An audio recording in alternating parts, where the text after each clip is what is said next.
1. What is going on, everybody? Welcome to the Crocs and Hot Pocket Show.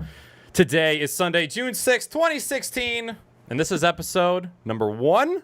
It is a beautiful day here on planet Earth, and we are absolutely ready to have a great time with you guys in chat. So, as you can see by the details command in chat, Crocs and Hot Pockets is a show where we talk about life, gaming, streaming, and pretty much everything else in between, and of course for your viewing pleasure. So tonight I am joined by a few of my very good friends, and we're going to take this time to go around the room and introduce everyone. But before we do that, I'm going to go ahead and crack a bottle for episode 1. I got some bubbly. It's not really bubbly. It's the smallest bottle of bubbly I've ever seen in my life. Well, it's a beer. It's not really bubbly, but yeah, you should have kept the mic there. Yeah. Watch, it's gonna hit the webcam and just take the show offline. It's gonna hit a server and knock out the internet. Come on, Knackers, you can do it. All those years of fapping. My Come thumbs are so weak. It seriously is not coming out. Fuck it. Try to give it one shake. No. No. You, water and electronics don't have a great reputation. Point it towards the wall. We could probably look on YouTube right now and find 5 videos of you ruining keyboards. Yep. Someone needs to shot this and then edit him jerking. Oh! Hey! He should have just kept the mic there so everybody could be using their imagination of what he was doing. This is just like my sex life. God damn it. My thumbs are so weak! Just like a build-up in a very traditional EDM song. Just It didn't lots even of go build-up. anywhere. And it was over quick. And that's it. Anyways, now that that's over, I should have shook it more. I knew I should have shook it more, but hey, what are you gonna do? All right, Salty Sam, who are you, and where can we find you online? And then we'll obviously go from bottom left to bottom right to top left to other one. Yeah, I don't know. Go for it. All right, my name's Salty Sam. You can find me on the forums and in Discord with GSN Gaming, and then on Twitter at the Salty Sam. And I occasionally stream at the Salty Sam on Twitch, but that's few and far between other than charity events nowadays. We love our charity. God, amen. All right, next. All right, I'm Speed Demon. I don't do any social media, so you'll usually find me on Discord or in the forums, and that's about it, really. True that. Next. Oh, no, can't hear you. Are you talking to me? Yeah. I did not hear what you said when it came to what direction you were going in this thing, because I'm not watching the stream. I'm like some people. Just on the list. Yeah. Okay. What's up, guys? I'm Mr. 42. I'm on Twitter at Mr. 42 TV, and pretty much that's it now. I used to be a streamer, but now I'm not streaming anymore. So that's about all you can find me at, and I'm on the GSN forums and on Discord, but pretty much just that. Hi. Very cool. All right. Pour one out for another fallen brother. What's up, guys? I'm Bad Bad Robot. You can follow me on Twitch and Twitter at the Bad Bad Robot. Also on the GSN, a lot of the time on the GSN Gaming forums and the Discord, where we usually play games together. Yes. Yeah. All right, very good. And as you guys know, my name is Knackers. You can find me on Twitter at NAACKERS. And on Facebook and YouTube and all that other stuff that doesn't really matter. Twitter is where it's at. So before we get into the main part of the show, there's a couple points that I want to go over just so you guys understand the general format of how the show goes and what ways you guys can participate in the show as we go along. So there's two commands that you guys are going to be able to use in chat if you want to participate in the show. So if you want to ask us a question for us to answer in the question and answer portion at the end of the show, you type !question followed by your question. Knackerbot is automatically going to grab that and throw it in a spreadsheet that we can read at the end of the show. So at any time during the show, you guys can ask anybody a question. If it's for a specific person, feel free to specify. But if it's for all of us, you don't really need to specify anything. So if you want to submit it quietly, and you don't want the chat to see it, you can actually whisper that command to Knackerbot. He's hanging out in chat if you want to whisper it to him, but you don't have to do that if you don't want to. And then in addition to that, later on in the show, we're actually going to ask the chat a question, and you guys are all going to have the opportunity to answer. And we're going to kind of go over the answers and kind of talk about them a little bit. And you guys will use the exclamation point answer command followed by your answer. So we'll get into that a little bit later, but we're just gonna move right along to the talking points. And the first one is, what the fuck are you guys drinking tonight? And we'll go in the same order that we announced our social media. Well, I'm drinking Leinenkugel Summer Shandy. Yeah. I used to try to come on here with all these fancy beers, and all it would end up doing is getting me like hammered drunk halfway through.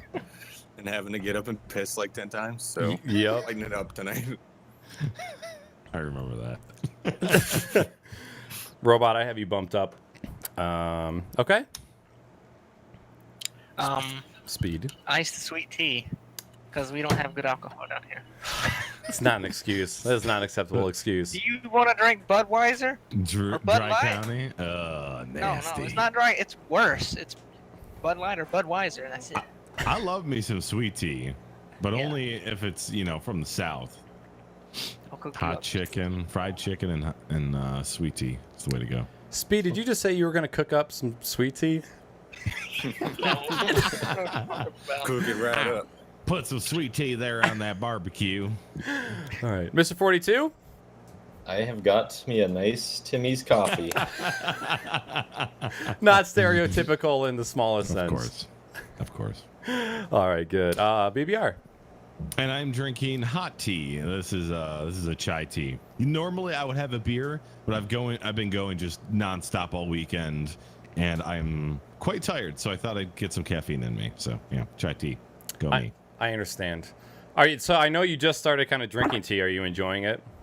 Yeah. So coffee was great, and I love my coffee, but it was especially early in the morning. It was like super hard on my stomach, like very acidic, and like I would feel like not necessarily what they call that, heartburn, Yeah. but pretty close. So my wife was on a tea kick. I decided to join her, and half the stuff ain't that bad. And so I've just been trying it. It's been really easy on my stomach and my throat, so I'm sticking with it. Okay, good stuff. I am trying a new beer. So there is this beer that's called Delirium. That's made by New Belgium, and they have a couple different kinds, a couple different flavors. This is the cherry flavored, and it's super sweet, but it's super good. So it's a Belgian ale, and it's a single pint. Like this, the bottle kind of looks like cookies and cream. It's got like a cookies and cream texture. 8% alcohol, but these are like super good. They're like $13 a bottle, but one of them is enough to get you to say naughty things on talk shows that you shouldn't say. So I'm gonna take that slow. But Yes. all right, well that is it for the drinking segment. We're gonna move right on to what we have been up to that is not gaming related. So anything else that's been going on in our lives, maybe some vacations we've taken lately, maybe if we've popped out any babies, not us, but maybe our significant others. So we'll go in the same order as we've been going. Mr. Salty Sam, what the fuck have you been up to, sir? Not a whole lot of anything. Got a 9-month-old here, and he pretty much Salty takes up baby. every ounce of my time when I'm not working. So the occasional weekdays and stuff when I'm hanging out online is how I pretty much spend all my free time. Good stuff. All right. Mad respect. Speed? Outside of gaming, I would say mostly work. I get up around 4 o'clock in the morning, and I work to 2 to 3 o'clock. And then after that, I usually spend time with family, and then you'll find me on the Discord usually. But that's about it outside of gaming. Wow. Speed will play games until like 12:30, 1 o'clock in the morning. and then we'll get up for work at 4. I don't know how he does it. One more game, bitch. One more game. No balls if you don't. It's only 5 minutes, I swear. An hour later. Yeah, it's like the Dude. guy who has to wake up at 10 is like, come on, you can play one more. I feel bad, but I don't. Yeah. All right. Mr. 42. Outside of gaming, and the reason why I have why I'm drinking coffee right now instead of beer is because I've been having way too much party weekends, especially since I just recently became single. I've been going out with some friends and whatnot, and like last night, I went way too hard. So even just like listening to you guys talk about the liquor you have is just like, hold it down. Yeah. Hold it down. Yeah, so just been going out, hanging out with friends. I went for a really long, like 40-kilometer bike ride, which I did the math, and that's like 24 miles or something. Yesterday, which is like the first like bike ride I've done in a while too. So it's a little brutal. That's so went much hardcore. for a first ride. Yeah. That's what And she then other than that, really, I've just been watching my my favorite NHL team, the San Jose Sharks, hopefully winning their first Stanley Cup ever this season. Ever? I thought they They've got never- kicked out. I thought they lost. No, they're still in. Okay. They Yeah, lost they'll it. lose. It's a best of 7 series right now. It's the final, so they're playing against the Penguins, and they're down 2-1 in the series. So they have to whatever team wins 4 games first essentially wins the cup. When do they face the Mighty Ducks? Well, next Hello? season? All right. Yeah. He's like, he can't be fucking serious right now, right? Well, and the Mighty Ducks aren't even a team anymore. They're just the Ducks. Whatever, dude. Wait, Those little kids, they kick Yeah. butt. No. I like the old Mighty Ducks better. I was just about to ask a very stupid question. I'm going to ask it anyways. I thought that you said there was an actual team called the Mighty Ducks, and they got changed to the Ducks. But are you referencing the movies? No. There was an It's NHL there's team a called the real Mighty team. Ducks? Yeah. Yeah. Yeah, back in Still the the day. Anaheim Ducks. Yeah. Yeah. Joke is no longer Yeah. funny. Oh, God. Guys, thanks for all the hosts in chat, by the way. Thank you. Okay, who's next? Is it me or is it Robot? Robot? That's me. So it's been an eventful couple of weeks. Last weekend, I, along with Knackers, I went with Eric Cobra and Light 86 to Cedar Point, and that was awesome. We ended up getting the Fast Pass Plus. So basically, we went Memorial Day weekend. So the park was packed. Every ride had an hour to 2 hour long wait. So we got the Fast Pass Plus. So we were able to walk past everybody. I don't think we waited more than 10 minutes for like all of the rides. And then we went on this new ride called the Valraven, and we got stuck on it. It broke down halfway through the ride, and we were stuck up there for 15 minutes at like the second highest drop. And it was actually quite relaxing. So we enjoyed it, but we got a free voucher. They gave it to us after. They're like, okay, you can use this. So basically, once you get off a ride, you can hand them this voucher, and then they will let you get right back on the ride. So That's we used that pretty at the sick. end of the day. Yeah, that was fun. But it was actually slower than us just walking up the fast pass lane. So that was fun. Beautiful day. Didn't get sunburned, thankfully. Me and Knackers were wearing SPF 50, so no sunburn, because we don't see daytime. I'm very much. still like, there's one patch that was burnt on my left arm, which I'm pretty sure was from. I was fine getting stuck on that ride. Like, the wind was blowing, and then the wind stopped, and I started to get hot, and I started to expand, and then the restraints just started getting tighter. I'm like, okay, I'm not all right anymore. Get me off this thing. Thankfully, we were like, it was one of those areas of the roller coaster where there was like platforms that people could walk on. So we weren't just like in a random part of the coaster. We were in a safe place. And I was like, okay, if this is anywhere else. Like, I remember somebody got stuck on the Raptor upside down for hours a couple years Wow. back. I would have lost my shit.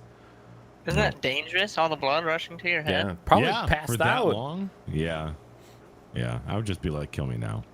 Please. Get it over with. So let me walk down the maintenance ramp already, damn it. Right.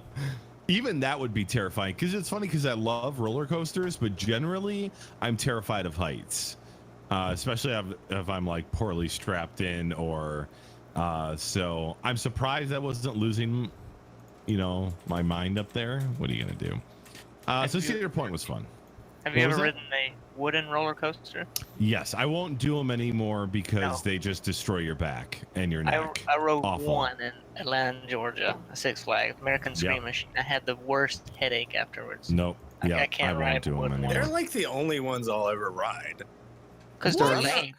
Like, no, I get like terrible motion sickness all the time. Like, I can't play most flight sim games and like even flying Really? helicopters in like Battlefield or planes in Battlefield. It'll just make me sick to my stomach. So like, those are the only ones I'll go on because they're the only ones that don't do all kinds of crazy shit. Promoted. Yeah. So I'm guessing VR will never be a thing for you.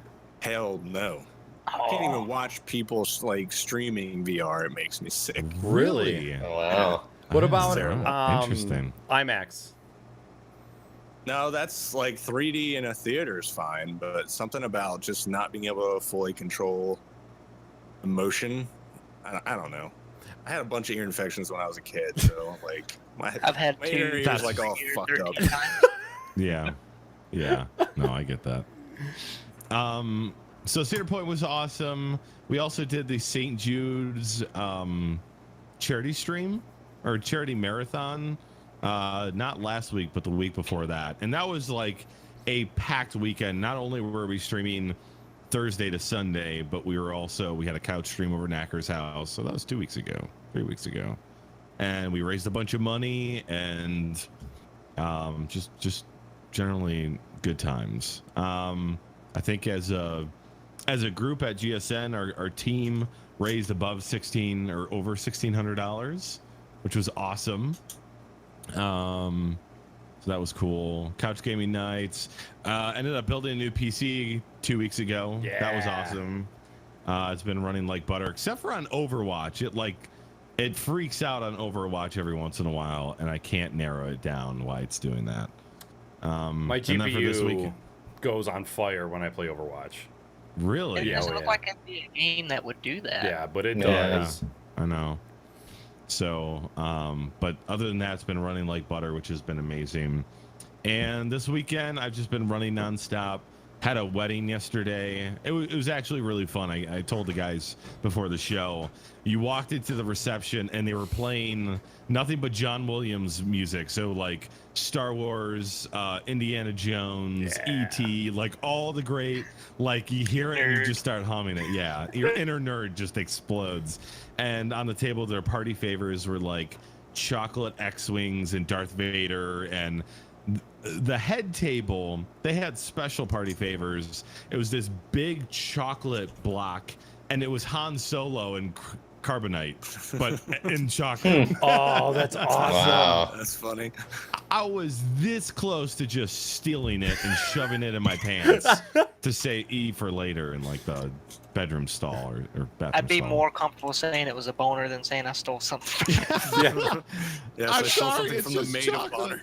Yeah. Is Han Solo in your pants, or are you excited to see me? Inside. Oh, I got some hard carbonite for you. Yeah. So that's about it for non-gaming life. It's been an eventful couple of weeks. My shit goes sub-zero for you, baby. All right. Well, sounds like you've been pretty busy, Robot. I haven't had too much going on. Obviously, work is a big factor. Like Robot said, we went to Cedar Point. We had the St. Jude Marathon. We had a couch stream at my house. It was 1 or 2 weeks ago. It was a really good time. Those are another one of my favorite parts of streaming, is being able to stream those couch game nights. And this next one, we're actually going to bring in some console games, even some old school MAME games, and probably some Wii U games, but we'll talk about that a little bit later. So that's what's going on with us as of late that is not gaming related. So now we can move on to what about the games that we have been playing recently. Have we been playing anything new? Have you gone back to playing anything old? Has the needle never left, and have you been playing the same game for years? We're gonna just go down the list of the boys, and we'll see what we've been playing. So, Salty Sam, you are up first, my man. Yeah, same shit, different day.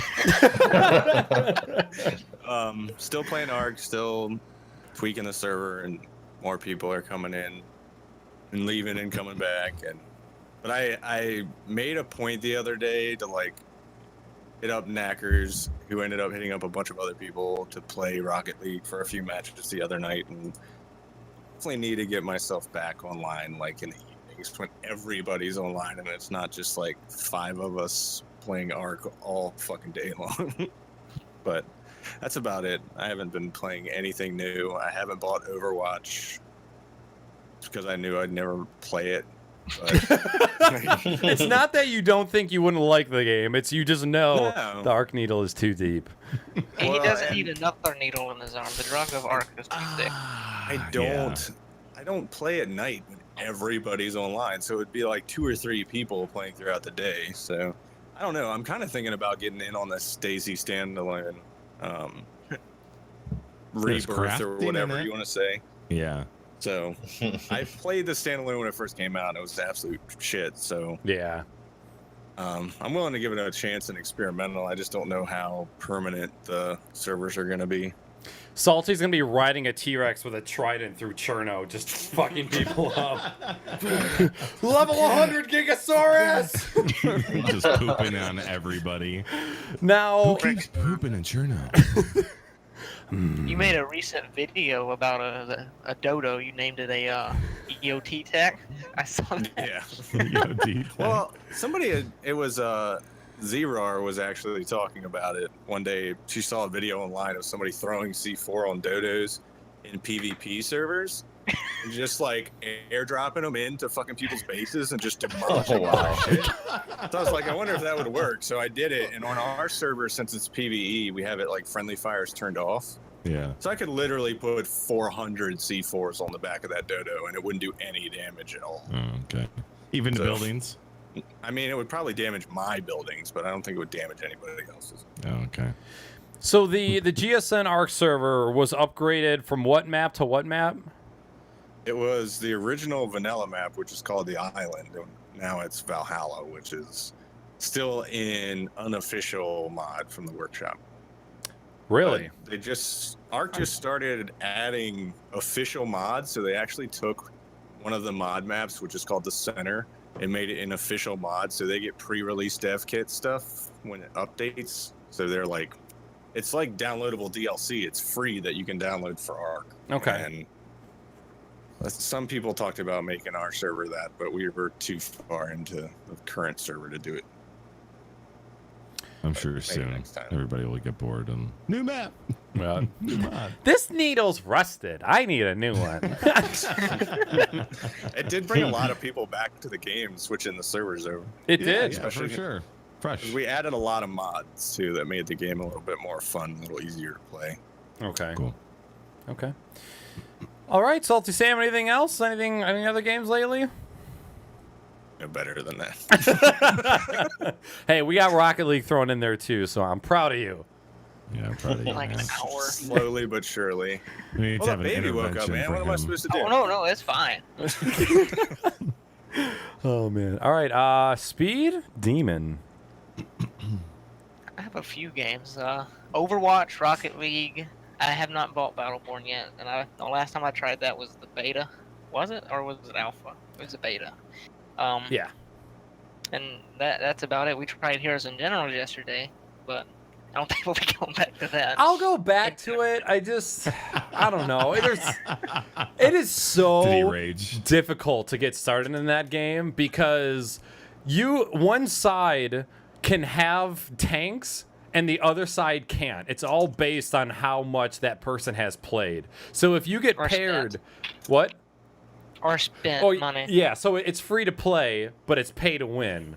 Like, what was a tank 700 gold? $700 gold, and that would like equal $10 for an in-game tank. I Yeah. think around that. Yeah. And you can't play with your friend unless you're a tanker too. Exactly. And I put like 60-something hours in the game. I'm level 4. Yeah. And so Wow. there's 22 levels. I think it is actually, now don't quote me on this, but I think it stays true to a standard like military ranking, like from recruit to all the way up to general. At least I think, because Battlefield there was what 120 ranks or something. I didn't think that was accurate, but somebody in chat can probably correct me on that. Gunner, Master Sergeant, General Sergeant. Yeah, it's like To what? the 5th power. What?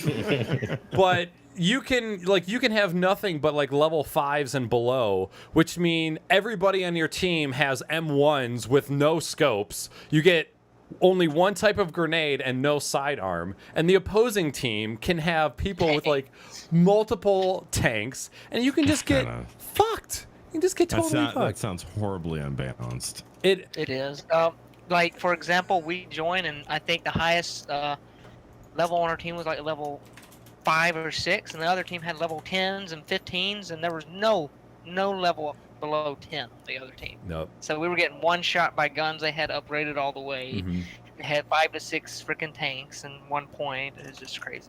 You would come up behind somebody with an M1, shoot them 3 times on the back. They would do a 180 with a Lee Enfield, shoot you once, and you'd be dead. And I don't know why we kept playing it. It was like sort of addicting, but at the same time, so rage-inducing. Inducive? I'm laughing because it happened to me. Yeah, rage-inducing. Yeah. Inducing. Inducing. Rage-inducing. I went when we were adding friends. I saw your name on my friends list. I was like, "There's no way Bad Robot played this." We played for like 3 hours. Devil's Night got us to play it. Yeah.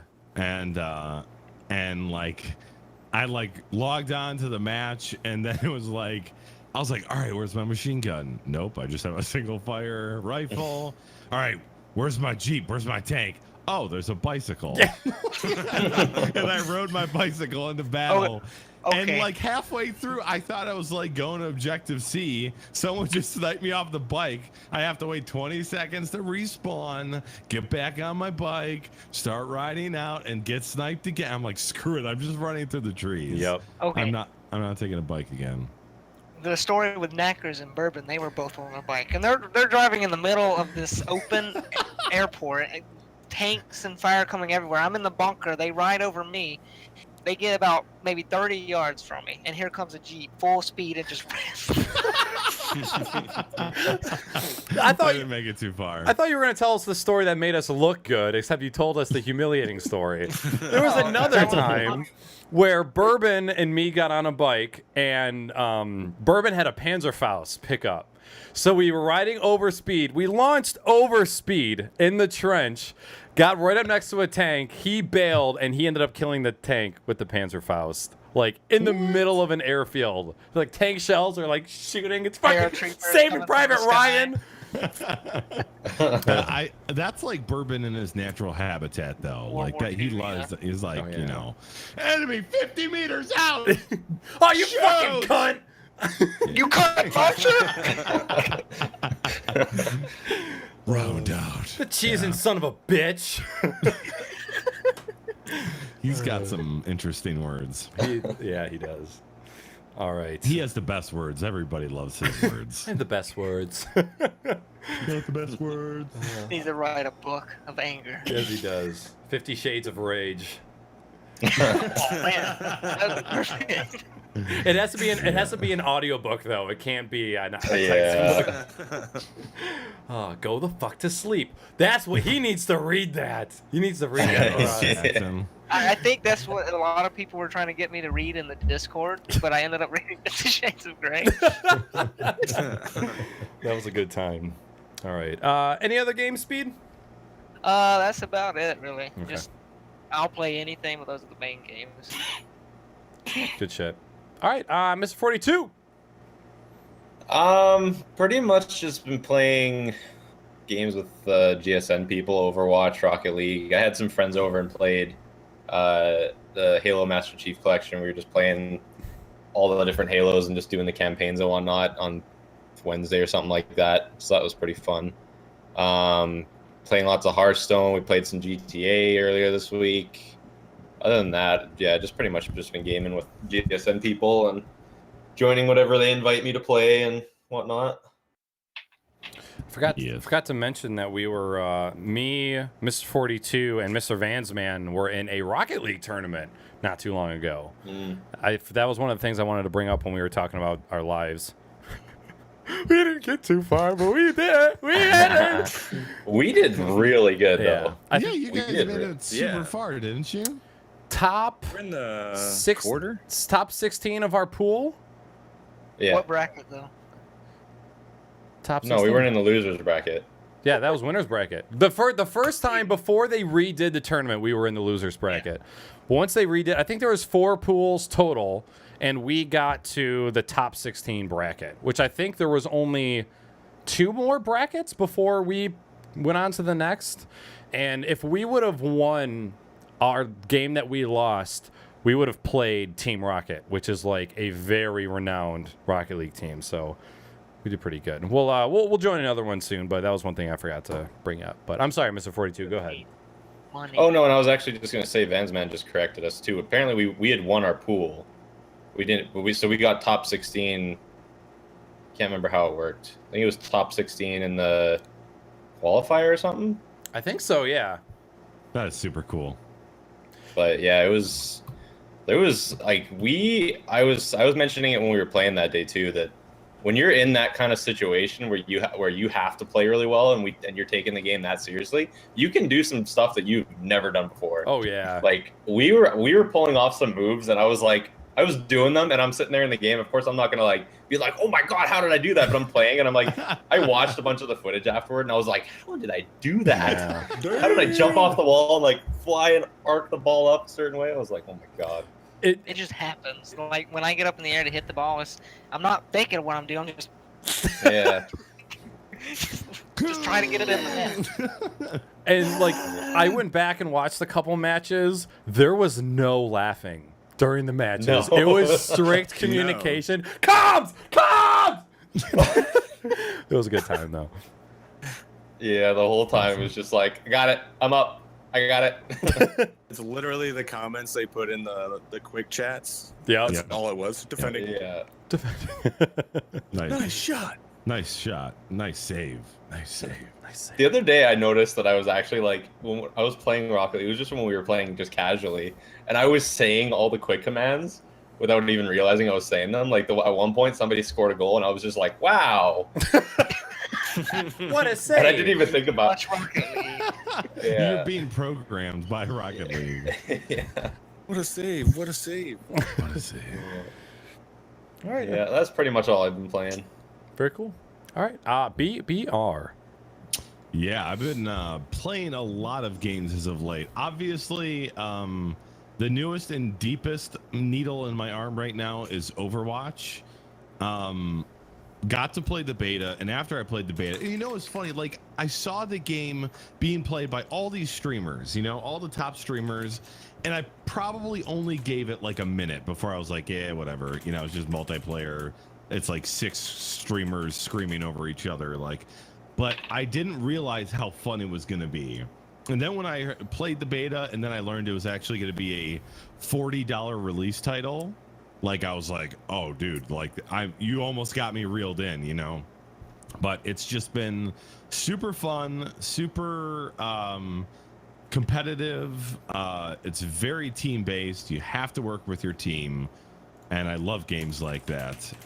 It can cause like tons of joy or like tons of frustration. Fucking Yeah, I hate May so much. Yeah, oh yeah. So much. She can always, and I don't know what it is when I see her, I panic, and she'll be like right next to me, and I'm Soldier 76. Like, I should be able to kill her, and she's just coming at me with a little freeze gun, like, hey. Yeah. And I'm like, tell. get away from me!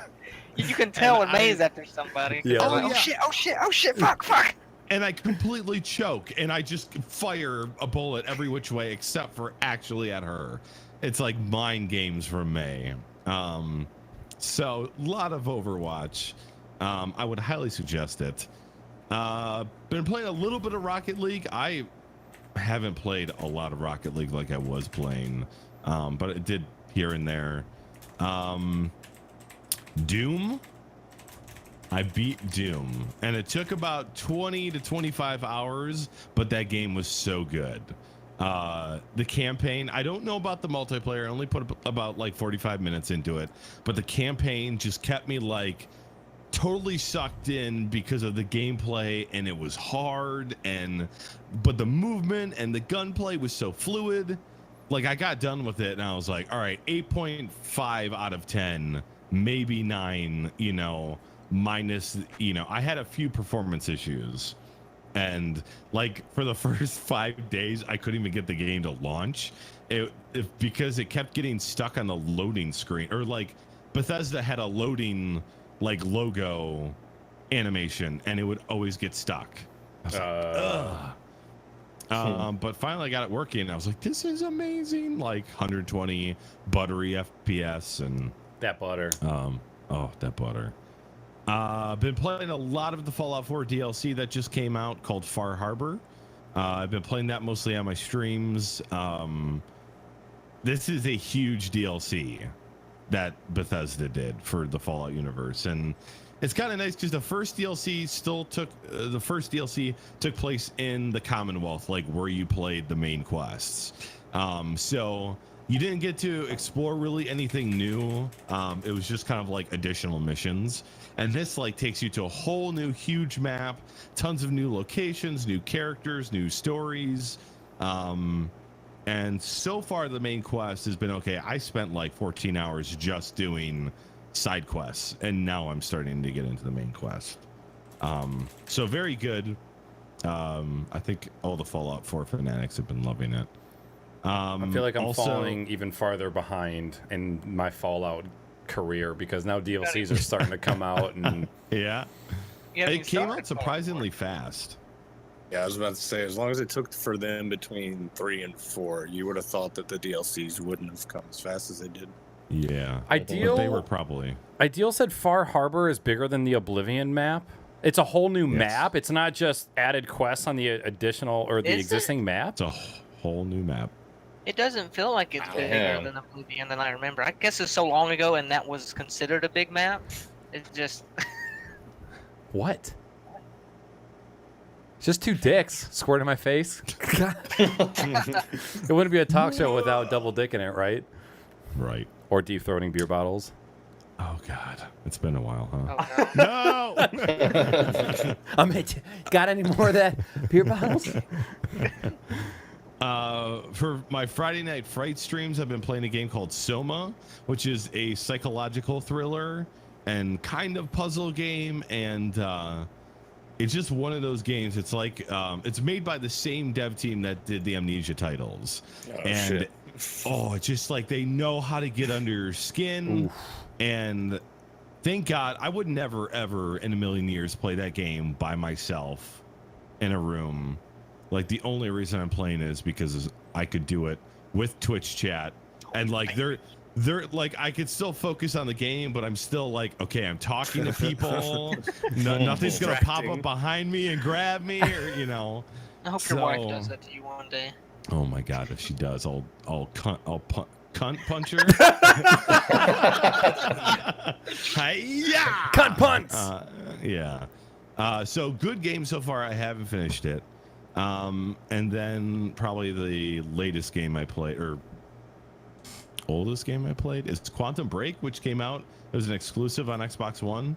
I streamed that too, and it was a really interesting campaign. Game mechanics are really cool. It was like half TV show, live action, half gameplay, and it was pretty dope. So that's what I've been playing. The cutscenes? What was that? Was it like streaming the cutscenes, and we had like a problem where we had it buffered? Yeah, like it was really weird. So the game's like 50 gigs or something, and yet it like streams the live action stuff. And it was like buffering. I'm like, what the heck is going on? From a server? Yeah, from a server. It was really weird. Like, it only happened to us once. And like, I checked my internet connection. It was fine. So it had to be Xbox servers or something. I wonder if that's the first game to require an internet connection. Not just require an internet connection, but require a connection to a server for media playback or some type of like content conversation. That's kind of scary. The other weird thing about this game is like depending on, you'd play the campaign and then you'd come to a fork in the road and you'd have to make a decision that would affect the way the live action part plays out and how the gameplay plays out. So it could be different depending on your choice. So I wonder if it's like, to save space, we'll just stream whatever choice they make or something like that, instead of including all of the media. I don't know. But still, 50 gigs. It'd been probably a lot more. Probably like 100 if they had all the video. Yeah. I mean, that's where it's getting nowadays. It's not out of the ordinary to see major AAA titles looking at 60 gigs. But what's weird? The game on Xbox One only plays at 720 30 FPS. So it's not like, it's high-res graphics, but not as high-res as the 50 gig downloads we're getting, on PC or something. I don't know. Crazy. It was a fun game nonetheless. I was actually going to ask you. I think I want to borrow your Xbox to play it. I don't think I want to stream it, but I Go screw yourself. Absolutely. No, absolutely. It's just sitting here. In fact, it's like it's chilling on my. It's not even hooked up right now. Oh, you actually removed it from the desk. I did. I needed the room. There's too much sound equipment. Yeah. I was going to ask a question about...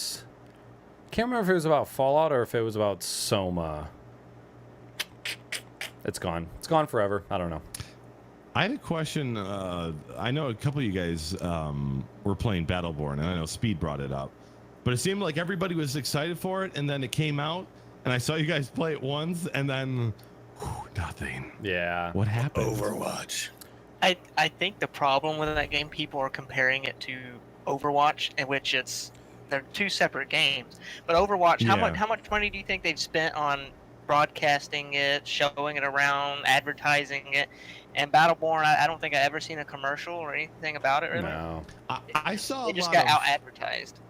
I think I saw it was kind of stupid for them to release at the same time as Overwatch. I think any game would have been stupid to launch the same week as Overwatch. Yeah. With Blizzard and how much power and press and, I saw hundreds of streamers playing both Overwatch and Battleborn. I think Battleborn, I saw more streamers, maybe the ones I watch playing that, and I had no interest in watching it, but I feel like the hype was there, and then it released, and like everyone's like, I'm just gonna get Overwatch, Yeah. I think the tough part about it too is that the Battleborn, like especially the Battleborn multiplayer games, most of them can take a very long time to finish. Mm-hmm. And it can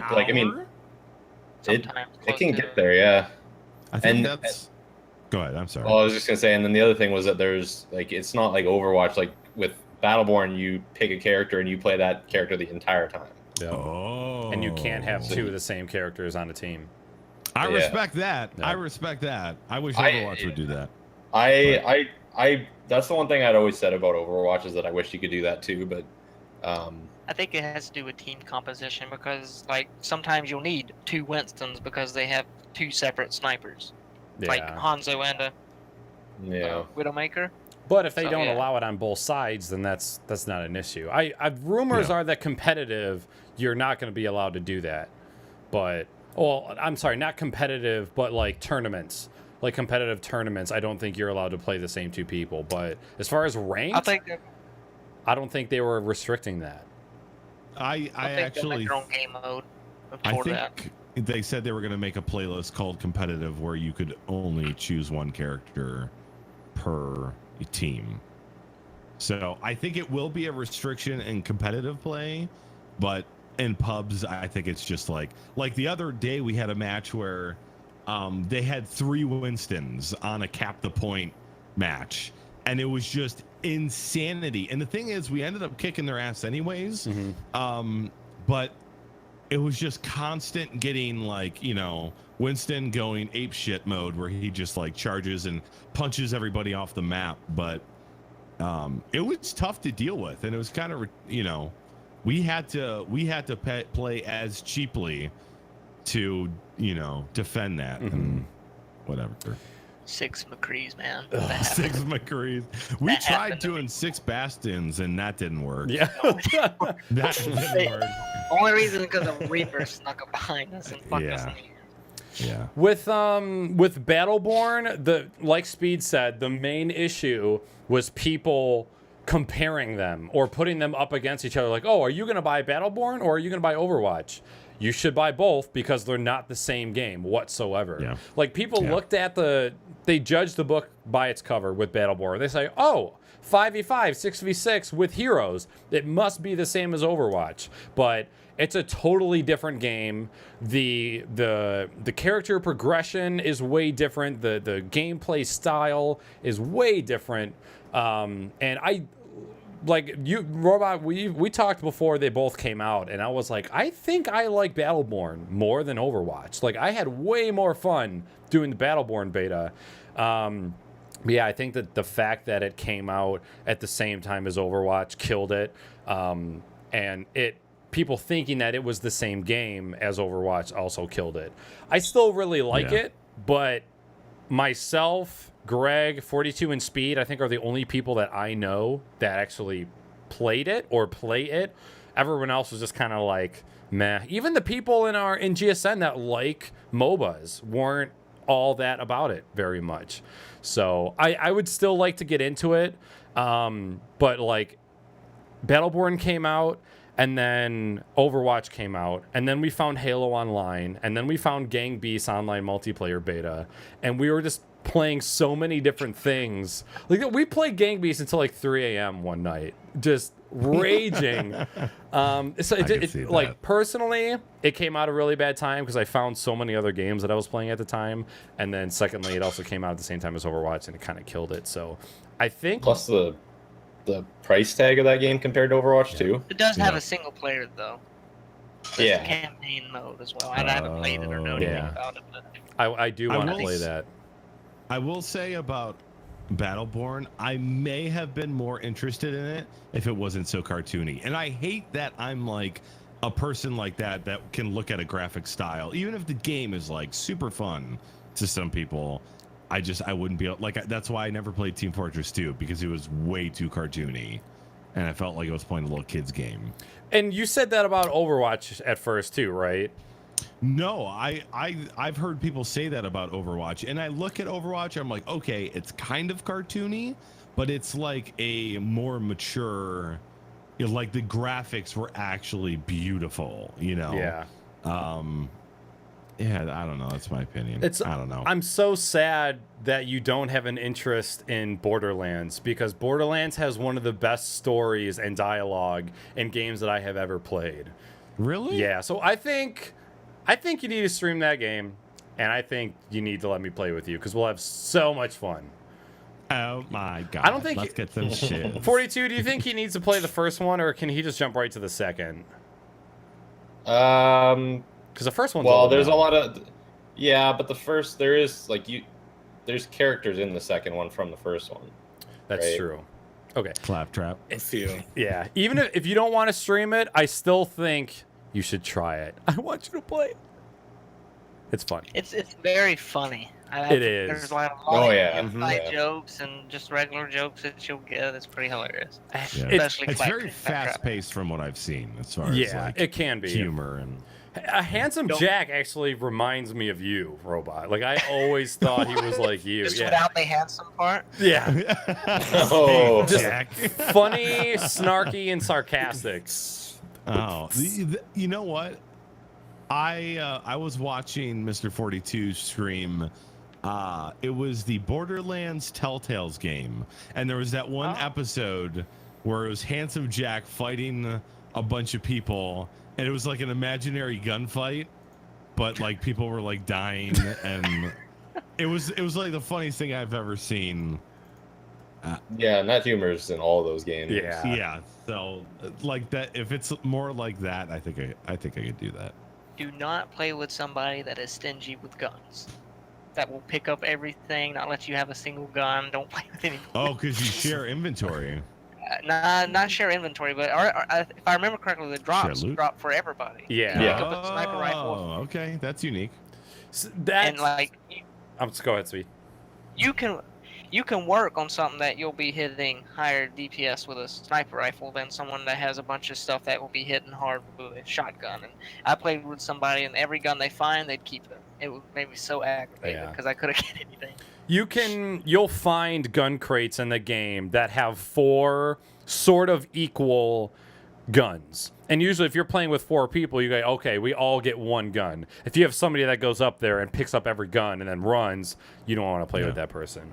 But for me, my issue is I like to take my time and look at gun stats and compare the stats of the gun that I'm picking up compared to the gun they already have. And some people will just run and gun, and I can't do that. I just can't.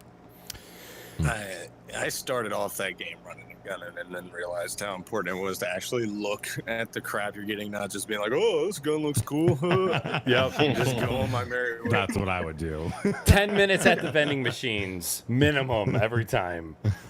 What got me was the slot machine. I would yes. Oh yeah. I got something good. I'm broke.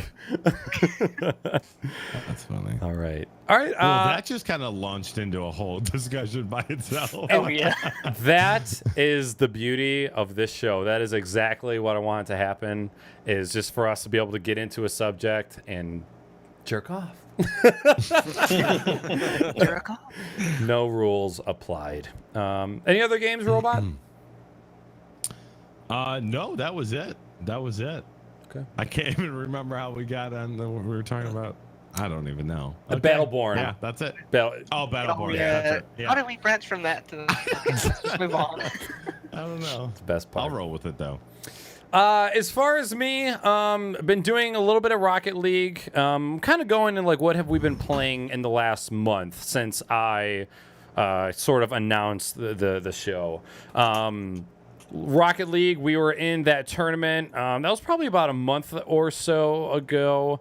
That was super fun. We're definitely going to be trying to enter into some other tournaments pretty soon. A lot of Overwatch. I can't say a lot of Overwatch. I'd probably say anywhere between 10 and 20 hours of Overwatch as of late. But overall, really enjoying the game. When the game was first getting talked about and first picking up a lot of traction, I was like, I don't know if this is the game for me. And then a lot of the big streamers started playing it because they had got early access to the beta. And I was like, you know what? This actually looks really cool. And then by the time I finally got to play, I can't remember who it was that let me use their account. I think it was Avid. Avid Tigerian let me use his Battle.net account to play it. And I think I streamed it for 3 or 4 hours. And I was like, yeah, this game is fun. I can see myself playing this game. But we're going to talk about Overwatch a little bit later in the show. Like we were talking about earlier, I've been playing a little bit of Battleborn. I always say how you can't play Overwatch by yourself. If you want to enjoy Battleborn, I don't think, in my opinion, you can play Battleborn by yourself and have a good time. Unless you have a team that is really good at communicating their moves with you and kind of playing out what characters you're going to pick. Because if you don't have any communication with your team in Battleborn, it can be fucked. So I don't play Battleborn by myself. I only play that when other people are around. But I'm hoping to get a little bit more of that pretty soon. I'm not keen on streaming Overwatch, but I might think about streaming Battleborn, just because Battleborn has much longer respawn times. So for you, Robot, I don't know if you've watched any gameplay, but you level up within the match. What are they called, 42? The rankings. If Trackpad was here, he'd know. Where it resets after you play a different match. No. It's sort of like how League goes. You upgrade your weapons and stuff and your abilities, and I think there's 10 levels. Start with an I. Yeah, 10 levels. I can't remember, but there you have Yeah. 10 levels within each match, and as you get more and more points in a match, you regain abilities. Like your scoped is now twice as much damage, and then when you get to the third level, your right-click ability is 2 times as strong. Okay. I don't even remember where the fuck I was going with this. Something about loading time or respawn That's times. it. Okay, so the farther you get within a match, and the higher level you get within that match, the longer your respawn time is. So at the beginning of the match, your respawn timer is 5 seconds, but near the end of the match, your respawn timer is 50, maybe 60 seconds. So it makes the end of the game really unique and special. That's interesting. I was just thinking about because that's a third-person Augments. MMO. There you go. Augments. Yeah, it was Yeah. augments. It doesn't start with an I. Yep. Sorry, Robot. Go ahead. No, I think I was gonna get off topic anyway. So That's okay. no, I was just thinking about third-person MMOs or It was MOBAs. first person. MOBAs. And did you guys see that Paragon game too? That's coming out. That's but it's looks like it's gonna be gorgeous on the Unreal Engine. Yep. And I wonder if it's gonna be similar gameplay like Battleborn, or if it's gonna be more. Probably. It does look. From seeing the gameplay I saw of Paragon, it looks like it's going to be. It looks like it might be slower than Battleborn. whatever the game is. Battleborn. But, Whatever the fuck it is. yeah, but it's. I think it's going to be around the same thing. Now that game is going to be more similar to Battleborn than Battleborn is similar to Overwatch, but I haven't gotten to play that at all. They've had a couple open betas, right? Or have they all been closed beta so far? The Paragon stuff? Yeah, I've seen people like Future Man play it at events, but I don't think I've seen people play it at home. I'm not I sure. don't think it's been open. Okay. Yeah. So yeah, that's pretty much the wrap up on Battleborn. I streamed, I don't know, 8 or 9 weeks of Fallout 3. I played a lot of Fallout, and I really enjoyed it, and I want to play it more, but I don't know if I like playing it off stream. I like playing it with people. Like, I like playing it for Twitch. Like, I like playing it live and getting little, restricted guidance from people in chat. So I think I'm going to go back and maybe play 1 or 2 expansions and New Vegas before I do 4. So I'm probably going to play Vegas 4 by, 2018, probably? Unless I add 4 more days of streaming a week. Knowing you would discover an ending I've never fucking seen before. Right. 3. He was sitting there wondering what to put in, and he let the water thing get destroyed, and it was like an ending I never knew would happen. Yeah, because I didn't even know it was the end of the game. I was like, oh, I died. I'm going to go get some pretzels. And then the end cutscene started playing. I'm like, what? What is this? War. War never changes. Credits. What? just... The fuck? That was your exact reaction too. So, Damn it. Fallout. I was watching. I was like, "Where's he going?" Yeah. I didn't even think I was halfway through Fallout 3. You're not supposed to do the main story all the way through, or you'll finish it super You're supposed quick. to do all the side quests. And You were take your way time. under level 2. Didn't even know I was on the main story that entire time. I thought those were all side quests. I had no idea. Went in so blind. You cray. Mama told me not to talk to strangers. Other than that, for my stream earlier this week, I just beat the first Uncharted. I would say 8.5, 9 out of 10, other than the super clunky movement. I am Yeah, awful. you died a lot. So many just from times. They fixed it missing off the and on, edge by too. this much. Yeah. There was one part where it said to run and gun, hold left joystick and shoot. And I'm supposed to be running this way down a hallway and turning around and shooting, but I kept aiming over the shoulder. I died 10 times in the same hallway. And I was like, oh, run and gun. But of course, when you run and gun, the controller sensitivity is ×3. So you're just going like this, trying to shoot these people. But Uncharted was super fun. fixed it. I loved I loved when he was hiding behind the cover and he's using the pistol and it's like The recoil. It's like he had noodle arms. He could hold on to a fucking 1911. I was laughing every time I saw that. Oh my god. I'm really looking forward to playing those games, though. I've heard like nothing but good 4 things is about the amazing. Uncharted series. Yeah. 4 is amazing. The way the game played, the dialogue, the differentiating camera angles that they used, in the story, it felt like a game that was recently developed. It didn't seem like a game that was 10 years old to me. Look, graphically, it was new because it was a remastered edition, sure. But I didn't feel like I was playing a 10-year-old game. It felt like it had all of the characteristics of a new game, which is probably why it did so well in the early days, because it was ahead of its time. Now, maybe that's just me because I had no PlayStation experience up until a year ago when I bought this PS4. I never bought a PlayStation. I was always an Xbox guy. But it was super fun. Really love the game. Now I'm going to be bouncing back between Dead Space and Uncharted now, but I plan on playing Uncharted all the way up to 4. I still got to buy 4. But, Have you ever played Crash Bandicoot, or ever watched gameplay of it or whatnot? I have not. If you know what Crash Bandicoot is and you played it, you would see aspects that they brought from that game to Uncharted. And they're totally different games. For example, when you were running and the camera was facing behind you and shit was happening? Yeah. That's how Crash Bandicoot is. You're running away from something like a boulder chasing you and stuff, and they take aspects from that game just for like a nostalgic reason. Okay. And you'll notice it, but you just got to be able to play. You need to play Crash Bandicoot. It's pretty fun. Yeah, I miss a lot of PlayStation titles. Like I know Spyro was a big one.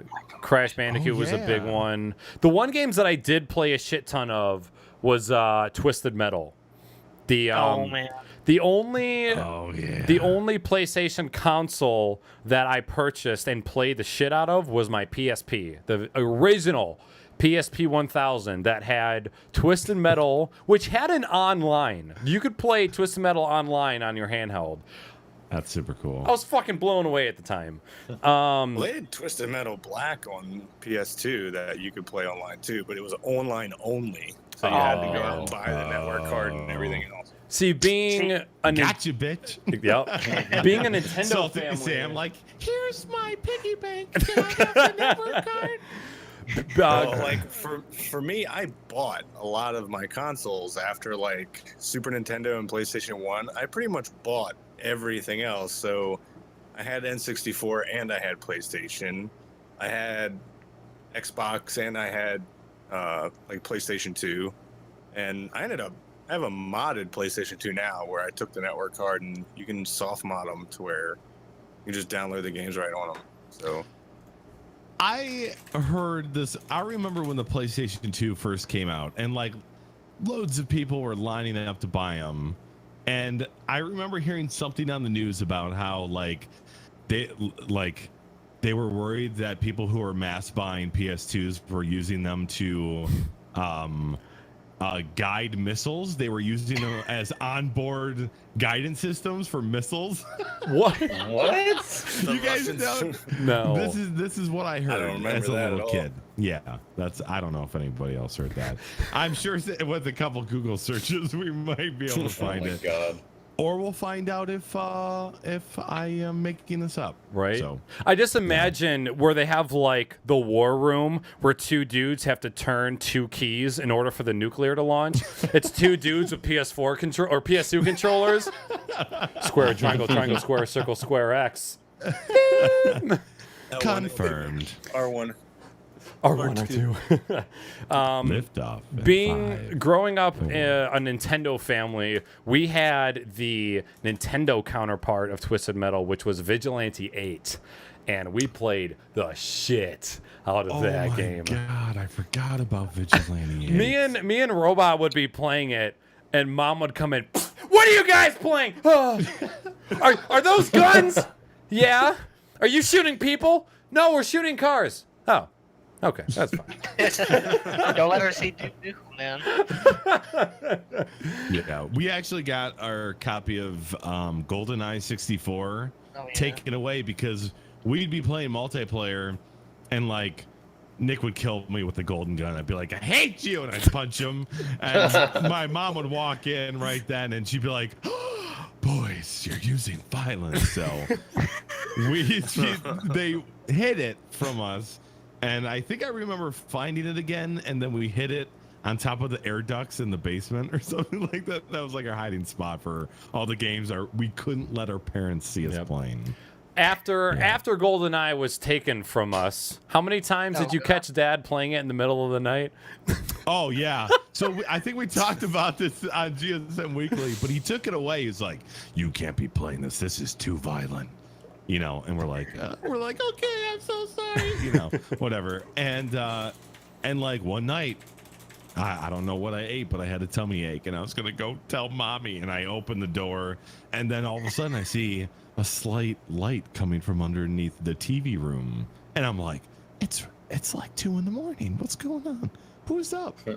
And so I cracked the door open, and it's my dad playing Nintendo 64, the same copy he just took from us. And he's like, it was like I caught him watching porn or something. He's like, Die, Trevelyan, die! Oh! And I'm like, oh, Dad. And we've been giving him crap for it for the past 17 years. He knew what he was doing. He denies it, though. He's like, I don't know what you're talking about.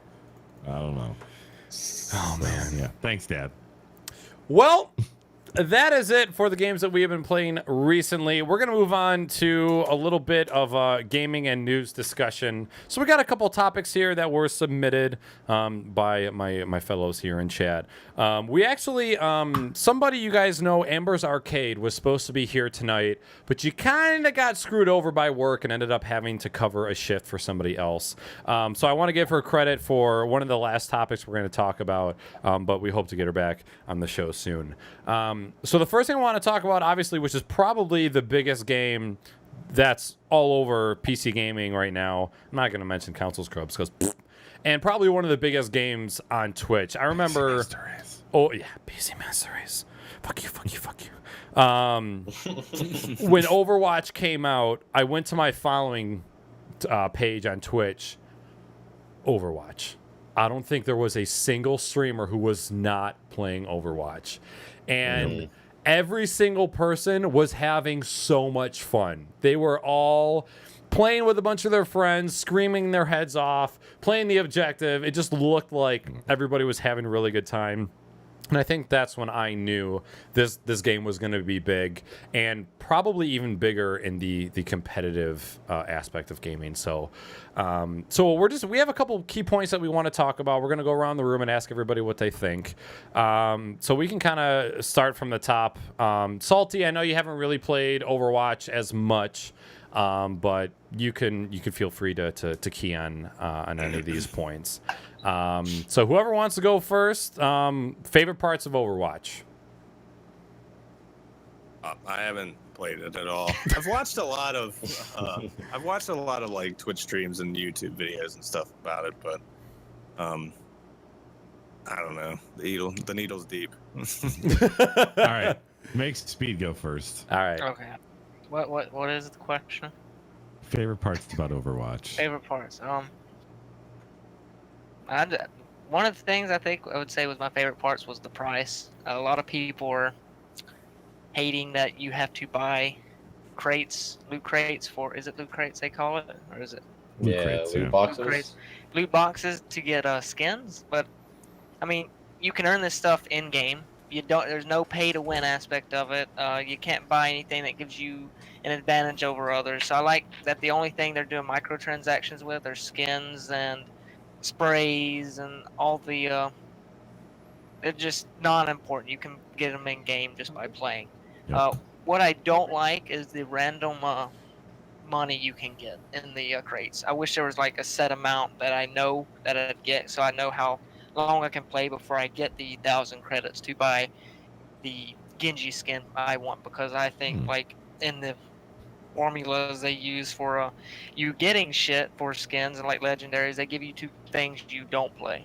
For example, I have a Junkrat legendary, and I have put no time into him. And all the players that I have time in, Yep. I don't get a single thing for. Yep. I have, yeah. That's kind of like the struggle of a loot crate system or loot box system. Same thing with Battlefield 4. I feel like you played a ton, and you got these loot boxes, and you got sights and suppressors and foregrips for guns you haven't even unlocked yet. You know. Oh yeah. So, that was kind of rough, Tim's. But So that's your favorite part, Speed?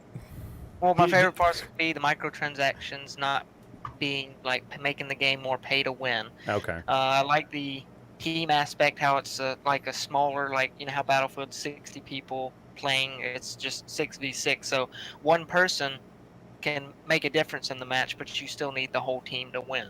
Yeah. So yep, true that. that'd be about it for me, for my Okay. favorite parts. Robot, you can go Okay.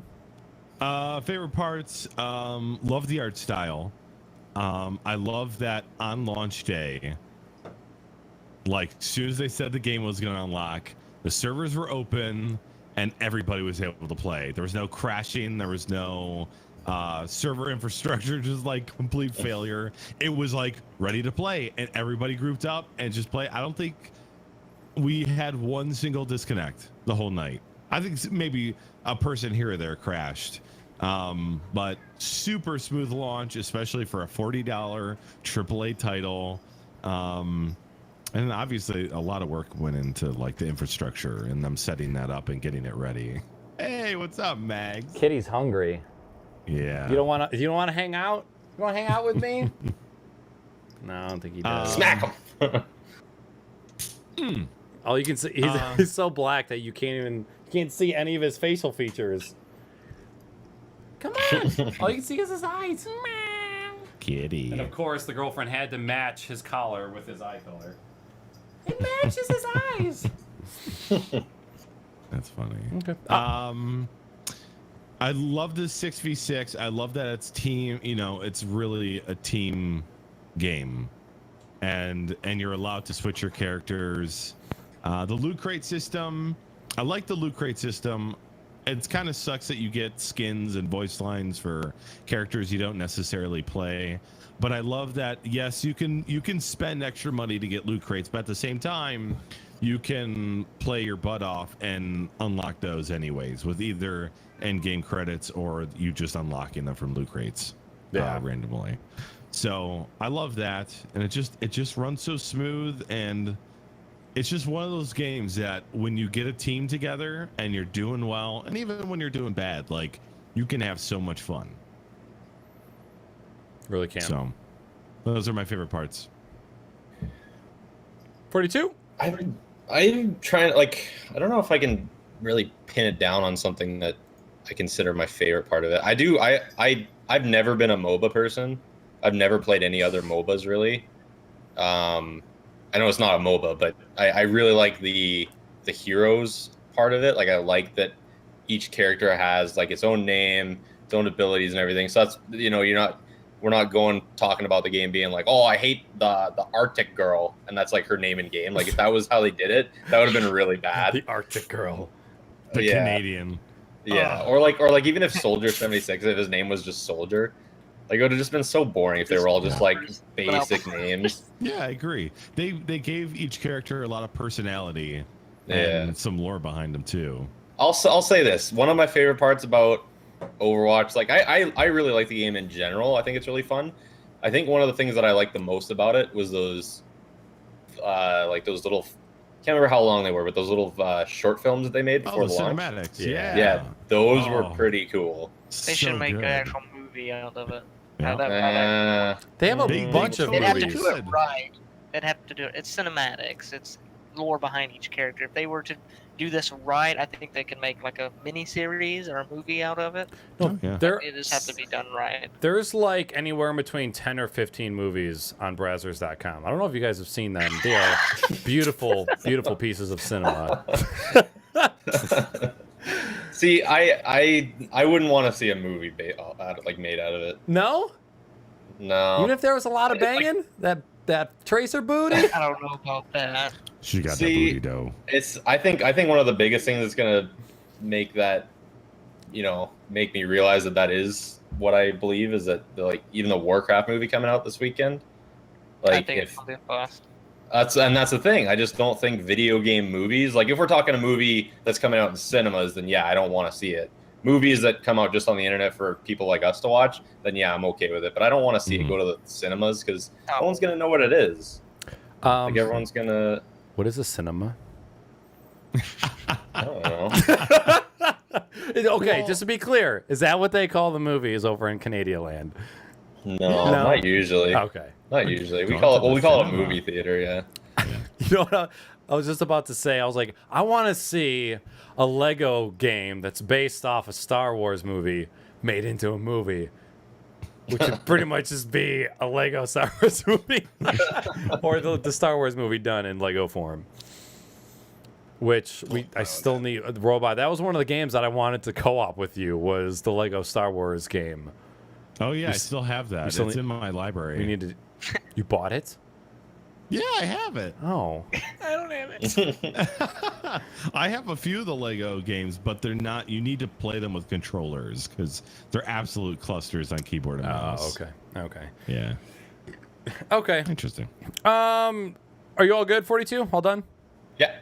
I think one of my favorite parts of the game is how well it plays. Every time I spawn in, I'm always in awe at how smooth it is. And not even just the gameplay, all of the menus work really, really well.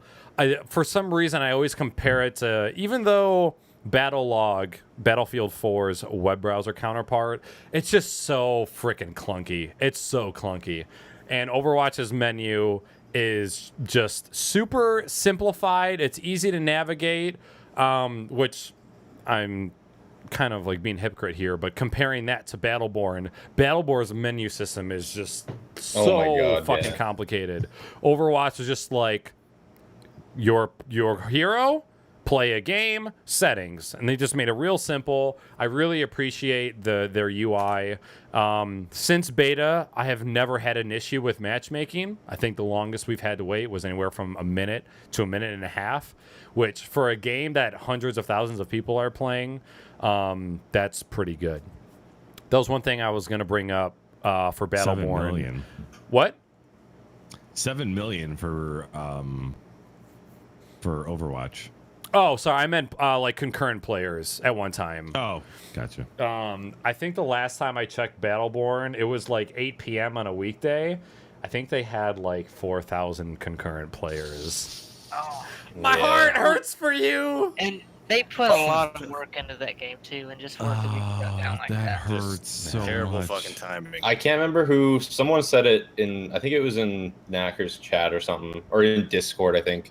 But I think it was Ideal was saying that the lead writer or something like that for Battleborn already left the company. Yep. So they're I think they're kind of realizing that it didn't go off as much as it should have. And Battleborn has been on sale for $40 for quite some time now, too. So when we were talking about Overwatch a little bit earlier, so bad. Disprat in chat said that he thought that after the hype died, Overwatch would kind of dim down a little bit. The only hope that I have for Battleborn is if that holds out, if Overwatch's hype kind of dies down, maybe Battleborn to pick up a little bit. Maybe all the people who are playing Overwatch because of the hype, maybe people who are playing just because their friends are playing, they might look at Battleborn and be like, you know what? I thought these were the same games, and the only reason I got Overwatch is because all my friends were playing Overwatch, but I actually kind of prefer this gameplay over Overwatch. So the chances of that happening, I think, are slim, but I think it's going to take Overwatch's gameplay to kind of come down a little bit for Overwatch to have a chance, but we shall see.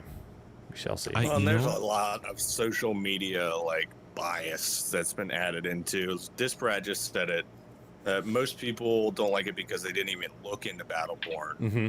Because everybody has been talking so much trash about how much better of a game Overwatch is. Yeah. They're two separate games, two different game modes. I follow all kinds of people on Twitter, so I watch a lot of gaming news too. And even though I don't play the games, it's still like they're just getting shit on everywhere you look. Yep. By every asshole with Microsoft Paint that can make it. All right. I actually saw Disparate say that too, and I don't. There's this natural occurrence to where a new game comes out and like everybody and their mom is playing it, streaming it, but I've never seen Overwatch take over Twitch like Overwatch did. Yeah. I've never seen another game take over like that. And I think for some reason, I think this is a game that's not going to die out quickly. Free DLCs, free heroes. It's going to go on and on for a while. They're not going to be splitting the community, and it's backed by Blizzard, and I think the game is just so addicting. And maybe Battleborn doesn't have that addictive feature that Overwatch has right now. Yep. And maybe they can add it, but I just think this is one of those games that's going to stick around, and it's going to be a huge multiplayer. It's going to be huge and competitive. And there's going to be new games in the future. But backed by a company like Blizzard, where it's going to be up 99.9% of the time, and I don't know. Yeah.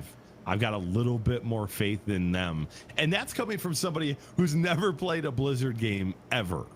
Yeah, like I've never played World of Warcraft. I've never played Hearthstone, and I just know I have this feeling in my dick that it's just going to be good. I didn't see that many streamers playing Fallout 4 when it released. And Fallout 4 did not have multiple open and closed betas before they played. Like you would think with how many open and closed betas Overwatch had that the initial release would not be as explosive as it was. But it was. It was. I think it hyped it up more. Yep. Gave people but the thing is, taste. With the beta right before the game release, you had the full game. You were able to test it out to see if you like it. It wasn't a demo; it was the game. And I think that actually kind of hyped it up a little bit more because people were wanting to keep playing it after they put how many hours do you think you put in the beta, Robot, or did you not play it? I put. You're talking Overwatch? Yeah. Oh, 20, 25, 30 hours. I put a lot of and I would have put in more if I could. Like, it was just... And even... I wasn't even mad that my rank was reset. I was just like, okay. Well, you didn't lose nothing but skin. Yeah, exactly. It's not like... That's what I also love about the game. Everybody's on an even playing ground. There's no perks. There's no... Yeah. Okay. Well, that's it for the favorite parts. We're going to move into the least favorite parts. I am going to run to the bathroom really quick. So, Speed, I'm going to let you go first about your least favorite parts. And then when I get back, you get to repeat everything so I don't miss anything. I discussed mine already. All right. BRB. You did. Okay. Go ahead, Robot. Oh, I was just going to... My least favorite thing about the game is... two people on the same team can use the same character. So, like, you could have 5 Winstons, 6 Winstons, 6 McCrees. I think that's the one thing I love about Rainbow Six is that each match is completely different because of the dynamics that the characters bring. Yeah. You know, the different abilities and stuff like that. And I feel like if there was like 10, if there were 6 sledges on one team, and they were just they could take down the whole house, like demoing the whole house in 2 minutes or something. I just think that brings unbalance to the game or to the match, and that's my least favorite thing. I think that's a lot of people. I think there's a reason behind it. Yeah. For, like I said before, team composition. Sometimes when you're setting up a line to block the point, so you can get all the doors, you need 2 Winstons because they're more mobile than some other defenders. Yeah. And I think that's the reason they're sticking with it. But I mean, I think from an outsider's point of view, like when you look at how they've developed Overwatch and how they've sort of moved in this direction where competitive is going to be more of a hardcore style, I think they're like driving, not necessarily a divider, but they're like splitting up casual players and more hardcore, more serious players by doing that. I feel like it's going to help their competitive brackets even more because more people are going to want to play ranked, so they don't have that one-sidedness. And Rainbow Six is like that too. They have a casual and they have a ranked playlist, and they're pretty much the same rule sets, but you know, the competitive people go ranked. You know, you get more XP and stuff like that. What about you, 42? I maybe this is just because I haven't looked into the game a lot yet. Like I've been playing it, but I just go on and play. I haven't really gone. Like I didn't even realize how many different like sprays and stances and skins you can get for each character. But the one thing that I wanted to ask, and I don't know if any of you guys know, is there any incentive to level up in that game, or is it just your level just goes up and that's it? Like, do you get anything for getting your level other than loot boxes? The reason they did it is because a lot of people like progression. If you didn't have levels and you didn't unlock anything, I wouldn't care, because I mean I just play to have fun. But a lot of people look at it like, what am I playing for? There's no levels. I can't show how long I've been playing. Yeah. I think that's what the cosmetic things do well. Yeah, I kind of wish that there was something, like, because really the only way you can get the cosmetic stuff is by either buying it or getting it through loot boxes, right? Yeah. So like that's the thing, is that like there's nothing, like everything is kind of random in terms of what you get too. So that's the one problem that I have with it, is I don't like that there isn't something I can look at and be like, okay, I really want to get that, so I want to keep playing and get to that. Yeah. Other than getting a higher level. You can. So as you play matches, you get currency in game, and then you can use that in-game currency to buy certain unlocks. Oh, is or there? certain Okay. skins or certain reasons. Yeah. The currency is completely random too. Like I have, I think 10 coins, and trackpad's got like 800. Yeah, I think I have 1,600. I got in one loot crate. I got 500 currency. No joke. So, but you only get those coins through the loot boxes? Yes, they're completely random. Yes. Do you get them from matches? Just like 10 here, 10 there? No. Okay. So that's your incentive. I think like max level is 100, and then you can in Call of Duty, level. You would prestige, but you can prestige, right? I don't know if there's a prestige, but they said something about there is no level cap. You keep playing and keep leveling up your levels and keep getting loot crates. Yeah. Yeah, I think there's not really any other parts about the game that I don't like. I obviously the characters being able to be the same character thing kind of doesn't sit well with me, just because there is some people that if you have enough of them, they can just really screw you over. And plus the other thing too is like, you know, if there's like one team is like running like 3 guys that are super OP, you have to play someone else to counter them. Otherwise you're just going to lose. And I hate when that's forced on you. Like you have to play someone that you don't want to play just to counter the other team. Because then it's like, then I'm playing someone else's game. I don't want to play someone else's game. I want to play my game. I want to play who I want to play. I don't want to have to sit there and, you know, it's fine that, you know, obviously you're going to have to counter some heroes, especially when you're doing competitive, but I think it's super annoying when you even just casually playing, you're forced to have to counter them. Otherwise you're just going to get beat up the entire game. Yeah, true. Ideal makes a good point too. Like your ranking system, even though you're slowly ranking, that also keeps you in matches with people of that rank as well. Yeah. So they try to balance matches that way. So. Okay. Does everybody have a chance to go? Yep. Okay. One thing I'm not very fond of right now is the community of Overwatch. I would say 70% of the randos that I play with are on one side of the spectrum, don't talk, don't say anything, play who they want to play the entire match. And then on the other end of the spectrum is the people who tell you way too much, talk way too much, and tell are just you what to do. Yeah, or just assholes. Like the other day, I was like, Overwatch, the teammate backseat driver simulator. Like, almost every single match I join, people are telling me who to play, when to use my ultimate, and I can't stand that. That is the one thing I can't stand about this game. It's like, okay, I understand you has the knowledge. I understand you've been playing this game a while, but shut the fuck up. Just let me play. Just let me learn. And on one end of the spectrum, that's That's how you get good. You play with people who are better than you. You learn certain things. But when somebody is dead and they're spectating you and they're like, use your alt, dude. No, dude, go over here. Use your alt. Go. It's, shut the fuck up. Let me play. So that's one thing. The community, I remember people talking about this before Overwatch came out. They're like, bro, Battle.net, like Blizzard community, it sucks. League players, they suck. People who play these games suck, and you're gonna hate it. And I kind of see what they're talking about. It's in games like just other games I've played, people are just more keen to play along with you and help build you, help make you learn about the game. Whereas with Overwatch, it's like, you're playing that person on this map? You fucking fuck up. Like, it's just, people are just so much more direct with their guidance. So that's one thing I've noticed about the game. And then my other least favorite part is getting skins for the people I don't fucking play. But eventually you might. Never. That's what I'm No. thinking.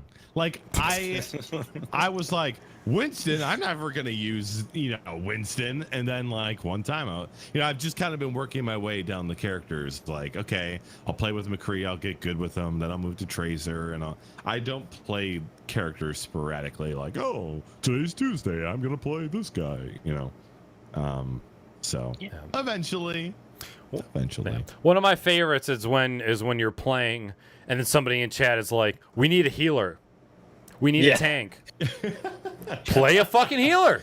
Play a tank. All the time. Like, I understand, like, hey, does someone want to play healer and I'll go tank? Or, like, I'll play healer this round. It's like, we need a healer. It's like, oh, I've already choose who I've wanted to play. Or I've already chosen who I wanted to play. Somebody else needs to play support. It's my only... Like, you can play without a healer, but it makes your job... Like, your team has to be really, really good at assault and pushing for you to not have a healer. So that's probably one of my least favorites. But these next few points, we've already spent, like, 20 minutes on these first. So we're going to rapid fire through the rest of these Overwatch points and get on to these other points of talk. We'll go in the same order that we were doing earlier. Would you play competitively? So, Salty Sam? I don't even play.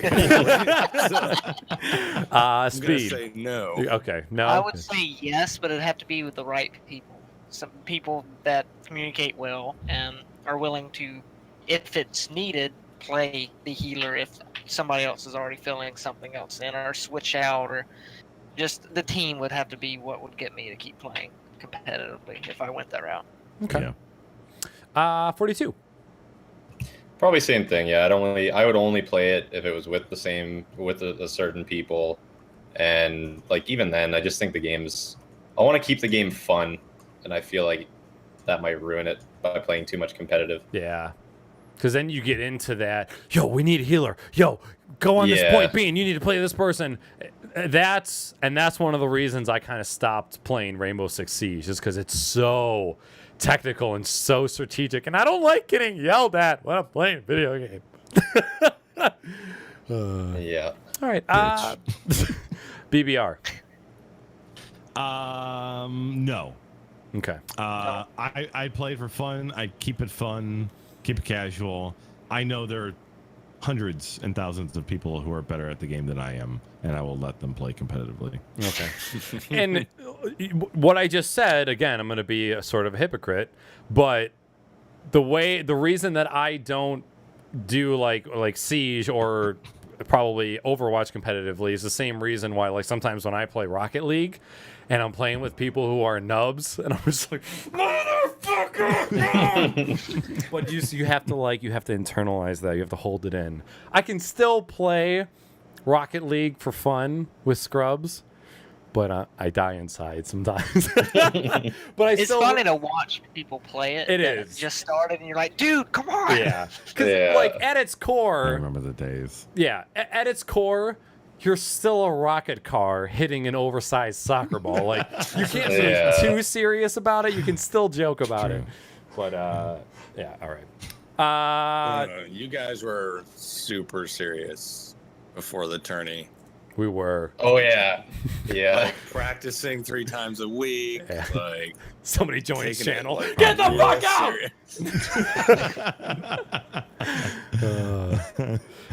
serious. As far as myself, competitively, I don't think so. Only because I would rather pay. Oh my god, pay play. I think I would rather play Rocket League competitively. Because like, how many games can you play competitively and be good at? Hold on. Speed. I'm not Oprah at video games, okay? I can't be amazing at everything I do. So I think like if I was to choose one game as of now to go competitive at, it would probably be Rocket League over FPSs. I probably. Okay, I scrolled up. Next question. Who would you buff and who would you nerf? Salty Sam, just throw 2 random names out there. Just names of anything. I don't this is how much I've paid attention to, like, really paid attention. I don't even know any of the characters' names. I know McCree, and that's just because Bubblehead literally posts like 15 fucking memes a day in Robot's Discord. And They're other funny. than that, They're so funny. I still laugh other every than that, time. I've got nothing. Okay, So it's fair enough. Thank none you of the for. characters. I've heard a few gripes online, but that's mainly just opinion from other people. I have no idea what they're talking about. All right, Speed Demon. I do not think there's any I would buff. Diva, maybe. I think her DPS is a little low. I mean, she is a tank, but even then, if they're past like 10 meters away from her, she's just throwing pebbles at them. McCree, I would think he is a little bit OP. The Flash, I see why that's there, that's needed. Fine, I don't care about the Flash. Just the fact he can flash, fan the hammer, roll, fan the hammer, and I've said that 100 times, that will kill any player, even Winston in his ult when he's got over 1,000 health. Yep. Go ahead. No. I'm not going to do it right now. Okay. I'll post it later. Robot, I was going to tell you, I've been like looking at a couple big streams over the week, and this single line has been getting spammed. It's press E, right click. Who am I? You guessed it, McCree. Yep, that's pretty much it. I had a great streak with him. Every character's OP if you know how to play him, and McCree is just it's not very hard to master him, but you have to play him well. It's not like you could just stand out in the middle of the open and snipe people with your gun. You have to stick in like tight corridors and wait for people to come up. You don't go up on the front line. But I had a few great rounds with him, like 16-0 and 34-4 or something like that. Yeah. Like we were holding it down. You have to stay with people to protect you. Like Reinhardt, if you're behind a Reinhardt shield with McCree and just keep everybody from getting flanked, you'll do very well with him. Game over. Yeah, GG. 42, who would you buff and who would you nerf? I haven't played it enough to really know. I would say I don't know if Mei needs a nerf, because maybe that's just how that character is supposed to be played. But I think she just can kill anybody with the freezing. Yeah, like mercy. maybe give her like less health or something, so Yeah. that you have a chance to kill her when because I've had times where I'm sitting there blasting her with like Reaper shotguns, and she still gets close enough to get me. It's full health. Yeah. Yeah, like No. I think she needs something. I don't know what it is, but she needs to be nerfed somewhere. I think without degrading her character as a whole, I think the range of her primary should be reduced, because she can freeze you from a football field away. No help! It's the fact you're restricted, you can't do anything about it, and you're there just stuck there, and you're like, yeah. shit, she's got me. No. And then Like, fucking McCree, you're flashed for a second and a half, maybe 2 half a seconds. second. Half a second. When Mei ult, it's like, oh, God, please, she's coming. Yeah. Your teammates should be able to shoot you and break the ice. That would be cool. Or melee That's you. a good idea. Or Yeah. melee and break you out of the ice. Maybe like like that. 2 melee hits, or Reinhardt's hammer can break you out in 1 hit or something like Yeah. that. That'd be cool. I think that'd be something that would like honestly fixed it. There's been times I'm getting frozen and Robot's like, "I got you, bro!" It just fucking blows up me, kind of frees me. So I got you, brother. All right, Robot, who would you buff? Who would you nerf? Buff, I think. Well, let's talk about nerfing. I think Mei, her primary, just getting frozen. Genji is like really powerful. Like I get killed by Genji a lot, and I think it's like if you're a certain character, like he targets you, you know, because he kind of like stays further away, goes behind you. Yeah. Characters with guns, he can get close because he can deflect. But I would say Mei. And as far as buff, I really like Mercy, and her pistol does okay. I think it would be better if she got a little buff where maybe the rounds travel a bit faster, because you kind of have to lead a target with that pistol. Yeah.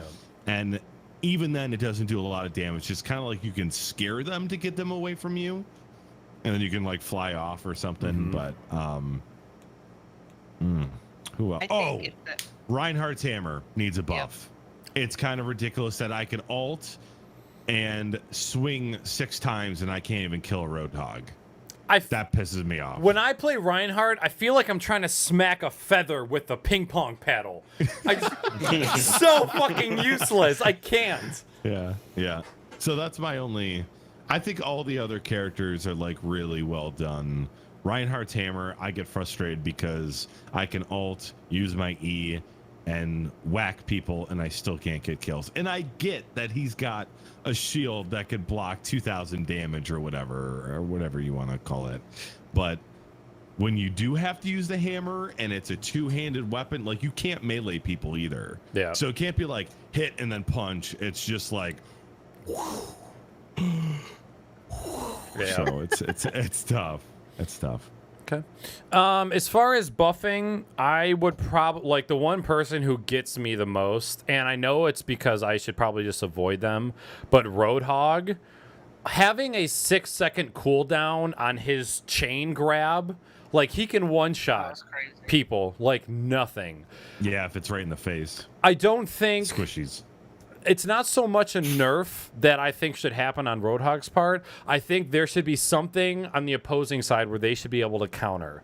I think you should have a half-second interval to where you can melee and get away or something. There should be some way that you can combat that, because not even as support, if you're just a regular assault class, you can get one shot by Roadhog, and his range with that chain is ridiculous. He can get you from around walls. He can drag you from rooms.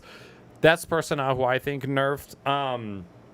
As far as buff, I'm in agreement with you and Snarky. I think the velocity, the travel distance, or travel time of her pistol could be buffed. I would like to maybe see a Halo Alien style upgrade where you can charge and shoot, or shoot a rapid fire as opposed to just having a rapid fire. But I think an upgrade in the velocity of the rounds would definitely help a little bit. Yeah. We kind of already talked about the community of so I don't think we really need to go in that. But one thing that I want to touch on real quick, that Robot, I'm guessing this was probably added by you. Yeah. A lot of hackers have already been found in Blizzard, which is freaking awesome. The cool thing about this is they're not only banning people and their accounts when they're hacking. They're banning them, and when people are signing up for a new Battle.net account and rebuying the game, they are banning them again, which is the coolest fucking thing I've ever heard of. Every dev needs to do this. Yep. But CSGO, Valve, do it. It's too much effort. They're gonna let the Overwatch, like the system Overwatch in CS:GO, handle all that. Mm-hmm. So I'm gonna post a link in chat, but they are really cracking down.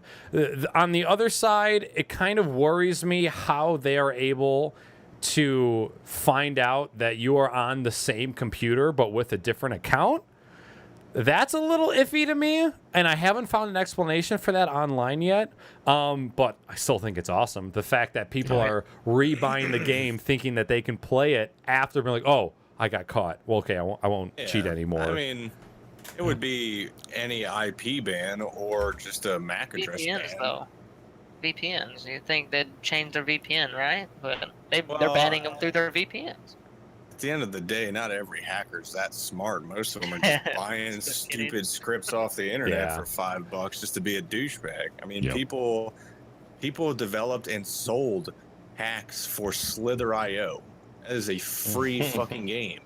And there's hacks for like zooming out your camera and fucking running around. There's no competitiveness to it at all. No. Oh my God. Snarky in chat is saying what you were saying, Salty, with the MAC addresses. I don't think it would be in their best interest to block by IP because there's most likely multiple people playing, the same external IP address. But MAC address, yeah.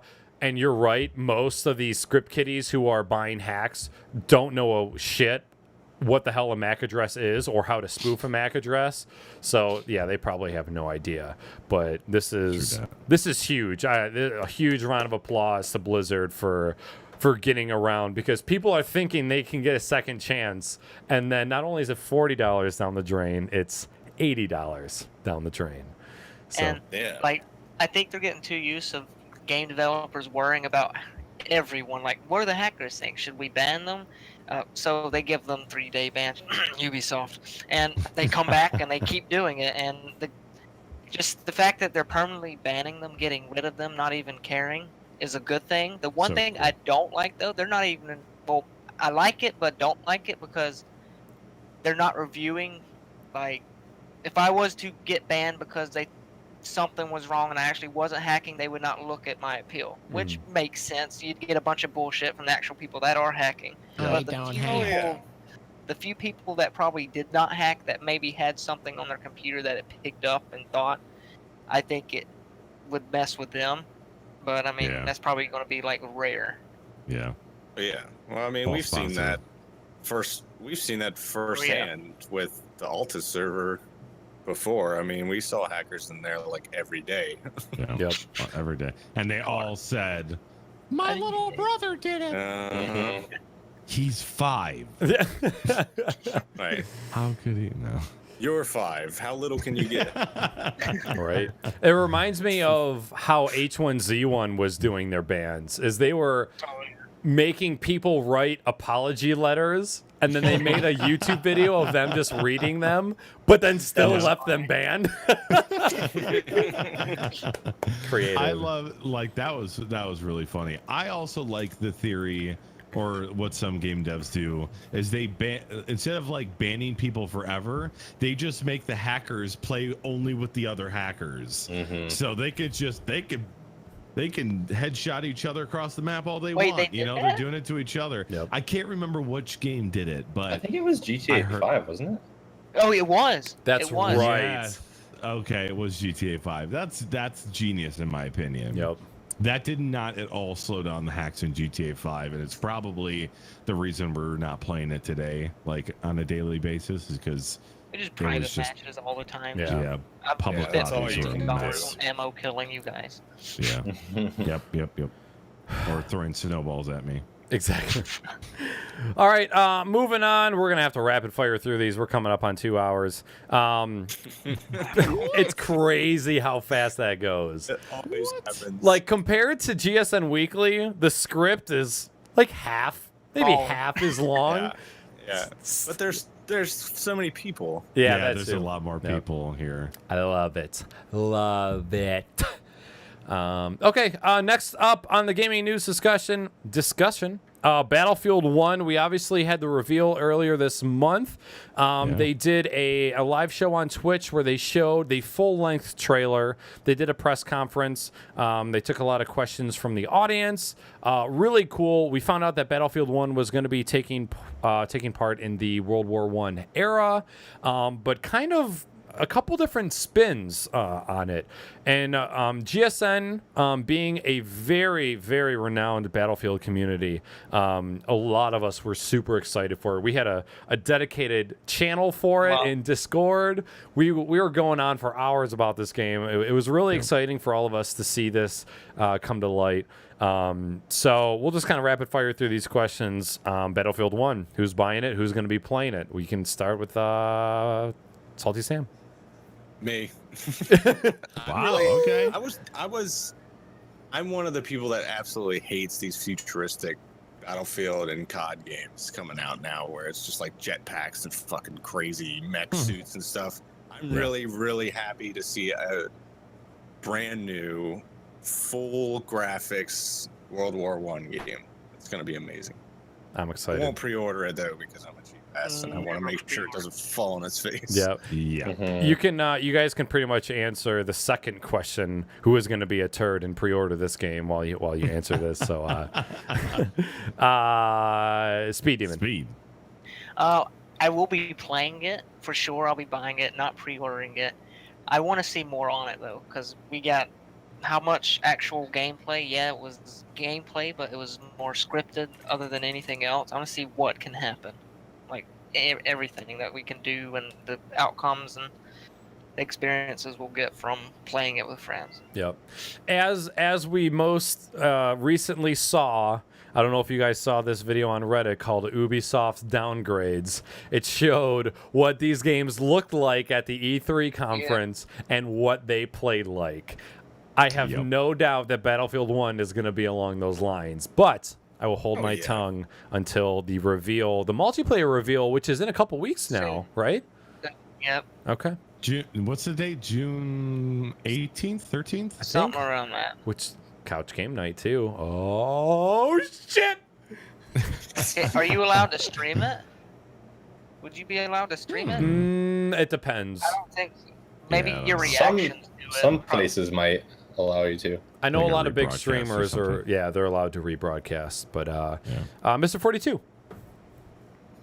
I'm gonna be playing it just because I know it's a game that I'm gonna be able to jump on and play with a bunch of other people. So I know I'm gonna get it. I won't be pre-ordering it. Okay. But yeah, no, I'm definitely gonna get it. Robot?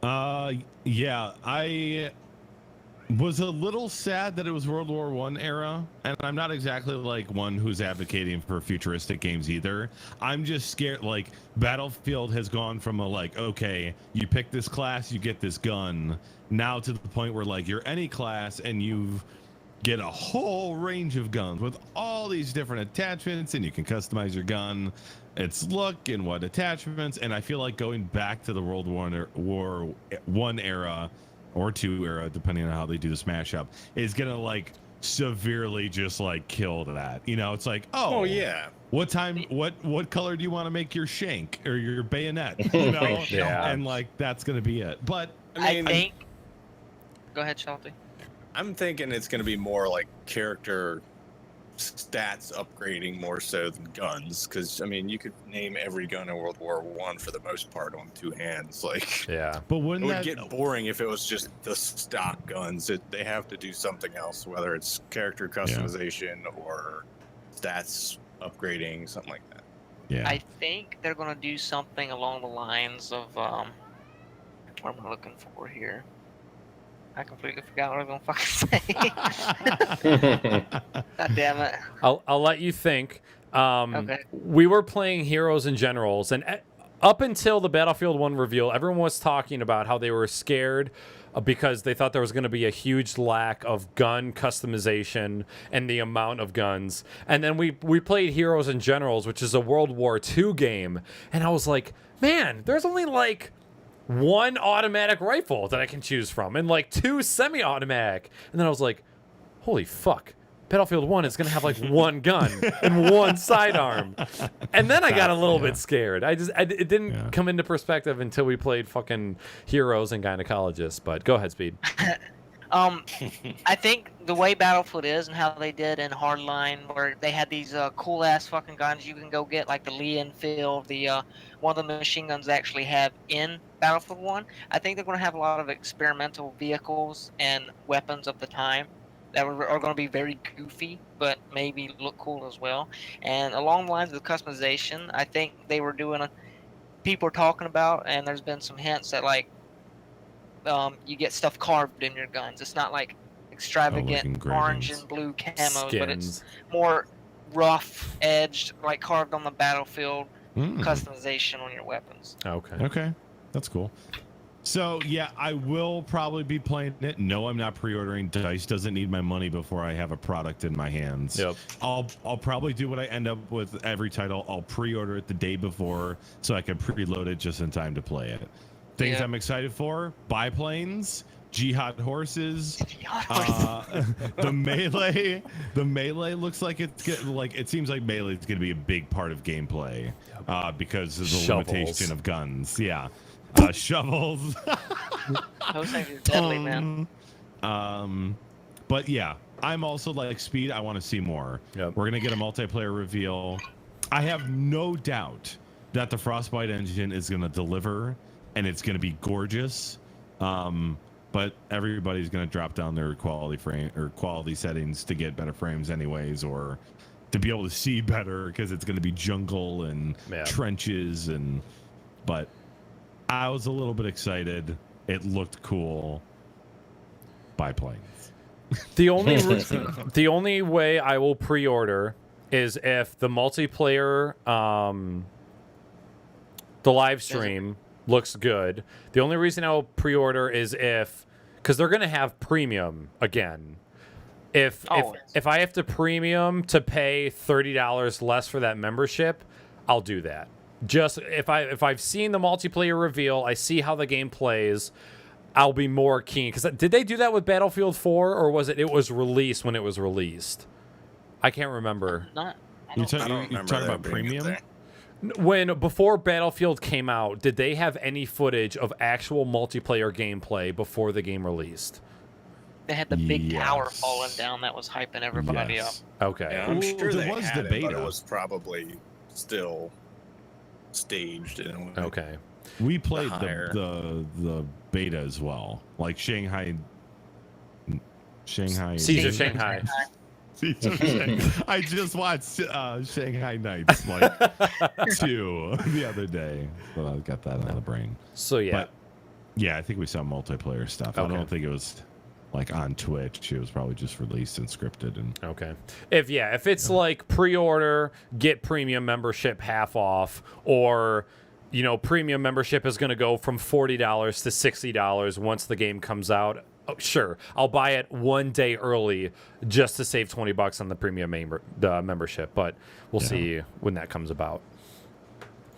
The last one. This was actually the article that was submitted by Amber's Arcade, talking about ESL and how one of the last ESL tournaments that was actually on TBS during prime time had 500,000 viewers. Which I don't know if for people that are watching this show, I don't know if huge. You guys keep up with how many people watch TV shows. It's not that much. There's not that many people watching television. Even for, I think, Game of Thrones, they've got a couple 100,000 people that are watching when that show airs. But for the most part, it's like maybe 100,000 to 200,000 people that are watching big shows at the time that they air. So 500,000 people watching these ESL tournaments. There is a new ESPN in town, my friends, and it is motherfucking ESL. What channel was this on? TBS. Who watches TBS? I watched the event. I really did. I It's watched basic the cable, full right? hour. Yep. Yeah. But TBS is basic cable. Yep. In the US. So this Okay. this was a Turner CS:GO Broadcasting or whatever? tournament. Yes. And for anybody that caught this show, the production value, you thought you were watching ESPN because of the production value that this show it's had. crazy. The amount of shoutcasters that they had, their stage setup, their transitions between scenes, it felt like you were watching professional TV. And I think we just saw a glimpse of the possibility of ESL, and it's going to be coming to TV on like a consistent basis. Oh, absolutely. There's already too many like corporate and celebrity partnerships forming as it is. Yeah. I mean, Shaq has his money in this new show on TBS, and the commercials ran nonstop. So I turned it on. I don't even own CS:GO, and I watched the entire thing. And it's crazy, right? Like you still get into it, Yeah. even though you've never played it. Well, and I don't know. I've heard of the teams. I've heard the team names casually in like random threads around, but for the most part, I know nothing about CS:GO. But the people that were shoutcasting it and the people that broadcasted it did it in such a way that it was really, really well done, and it was very easy to like pick up the game and follow it because they were explaining things, and it was really well done. I was kind of surprised by that. Nope. You gotta look at it this way. How much does the winners get? What's the prize pool? A couple million? At least like a league match Huge, is a couple of million. Yeah. There's a lot of money going through these matches. And Yeah. Oh, absolutely. tournaments. Hence why It's- there's so much cheating too. Right. And to bounce off what Speed and what Avid said in chat, this program that was aired on TBS wasn't the peak amount of Twitch viewers that we've had watching a single event. There's League of Legends events that are 2 million concurrent viewers at one time. There is money in this. There is Well- money in it, and it's going to explode. What was it? Last year's league Grand National whatever World Championship, they rented out the entire arena in yeah. Seattle that used to be the Supersonics arena. Yeah. They filled the whole fucking place. I want to go to that so bad. I know. I That would would be totally awesome. go. I want to get wasted in the stands and yell at video games with my friends. That'd be so fun. Bring a big Yeah. Kappa poster. Yeah. Get on the big Spam Kappa in screen. the chat. Oh man. How much did the Imagine- Imagine bringing a poster that had a Kappa and then 1, 2, 3 on it, and if that got put up on if somebody put that up and like there was a Twitch chat that saw that, the whole chat would just be like Kappa 1, 2, 3, Kappa 1, 2, 3. We're gonna, instead of there being kiss cam, it's gonna be meme cam, and there's just gonna be memes up on the big screen. Kappa Cam. Yeah. The future is bright. Craigasm Cam. Um, Nuts. just go over a couple points that Amber brought up, and then we can wrap up this this topic. They're supposed to be bringing weekly matches to television, so this is something that we are going to see more and more often, and it is extremely exciting. It's for those of you who don't know, Buffalo Wild Wings is a very, very popular chicken wing place in a lot of United States. It's not. I think it's more of an East Coast thing than it is a West Coast thing. It still exists on the West Coast. I think it's more on the East Coast. Don't quote me on that. But they are a official sponsor of ESL. The fact that I can go to Buffalo Wild Wings, get a beer, Watch it. get wings, and watch ESL. That's super cool. What is life? Oh my God. What is going on? Yeah. This is so exciting. Yeah. So super exciting stuff. And then, we were just talking about, thoughts on esports. Is this something that is going to expand to audiences not in our age range? Is this something people older than us and the above generation that might latch on to? The first person that comes to mind is somebody like Joe Rogan, who is 1 or 2 generations above us, but has a huge passion for video games and has a history playing video games. So are we going to see an influx of that older generation who is going to be invested in ESL? And I think there's a very good chance of that. But cool. Any final thoughts from you guys on ESL coming to TV? No, I love it. Just think it's cool. And it's airing on TBS right now, right? Yep. Yeah. Just And for there's now. also I- like an I- ESPN. Maybe they will end up eventually getting their own channel. They might. don't Maybe, think- if it gets big enough. Yeah. And right sure. now, the ESPN routinely on their social media platforms and sometimes on like Sports Center and their talk shows and stuff talk about video games. I see video game posts all the time for leagues and CS:GO tourneys and stuff like that. They even did a lot of advertising just for the TBS show. So Yep. I think it's kind of cool. I think there's a lot of salt in those comment threads, though. Oh yeah. Like, a whole lot. Oh, People, yeah. it's not a fucking sport, man. Make It's it bullshit. If it's competitive, it's a sport. If there's money, it's a sport. Yep. I remember there being he was a long time like DJ or just the guy who worked at ESPN. He was a personality there that like covered baseball, and he was like, if video games ever come to ESPN, mark my words, I'm quitting. What is this world coming to? Blah blah blah.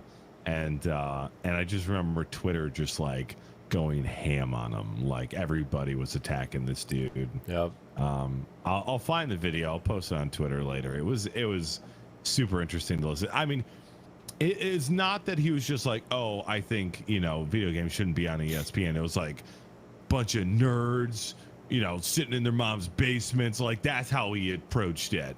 And then just think of every League of Legends player being like, shut the fuck up. Right. We own a mansion, you bitch. We just won $10 million in our last competition. For sure. He's complaining Yeah. about the nerds that are getting a rise in this field, yet he's supporting the jocks who did nothing but fucking berate and bully every other person they went to school with. Fuck bitches, get money personalities. It's like, I'm sorry, what are you supporting compared to what is up and coming? Yes, Colin Coward, Destructive Dude just popped his name into chat. Okay. And oh yeah, esports is huge, and I think this alone is going to help bring. I mean, video games are already mainstream, and they're the number one grossing media outlet, right? But everybody thinks if you play games, you're a little kid, or only little kids can play games. And I think this is going to be video games are the same damn thing as going to the movies. Anybody can do it, any age, and you can enjoy it and enjoy it more. You know. So I play a lot more video games as a post-18-year-old kid than I ever did when I was young. Yeah. Same. Yep. Me too. Yep. Just thinking about I'm a grown man. Our parents. I want. I need an adult. Our parents went to Super Bowl parties, and we're gonna go to video game super parties. Yeah. LAN parties. Can't wait. All right, well, we're going to move on to the final segment of the show. This, you might find the name familiar from our show in the past called GSN Weekly. This is called the Chat Participation Party. So this is the part of the show where you guys, the audience, have the opportunity to interact with all of us. One, we're going to ask you guys a question that you will be able to answer. And then secondly, we will actually go over the questions that you guys have submitted over the course of the show. So the first question, which we're going to ask you guys, to answer this question, you guys are going to type !answer followed by your answer in chat. As soon as you do that, Knackerbot will capture that and throw it in so that we can read it. The question is, what food that is specific to your hometown or home state or home country is awesome for you, but it's just god awful everywhere else? So what food do you have in your hometown or home state that is just absolutely fantastic that is just done wrong everywhere else? So !answer in chat followed by your answer will get you guys in for that. And we're going to go through the chat question and answer while you guys get in your answers for that. So let me open this up real quick. Thank you, everybody who has submitted a question so far. We had an awesome rate of... What? That's Evan's salty. question. All right, just letting you know, any questions after Avids will not be entered because I can't refresh the spreadsheet. So thank you, everybody who has submitted a question thus far. We are going to rapid fire through these. We have 11 questions.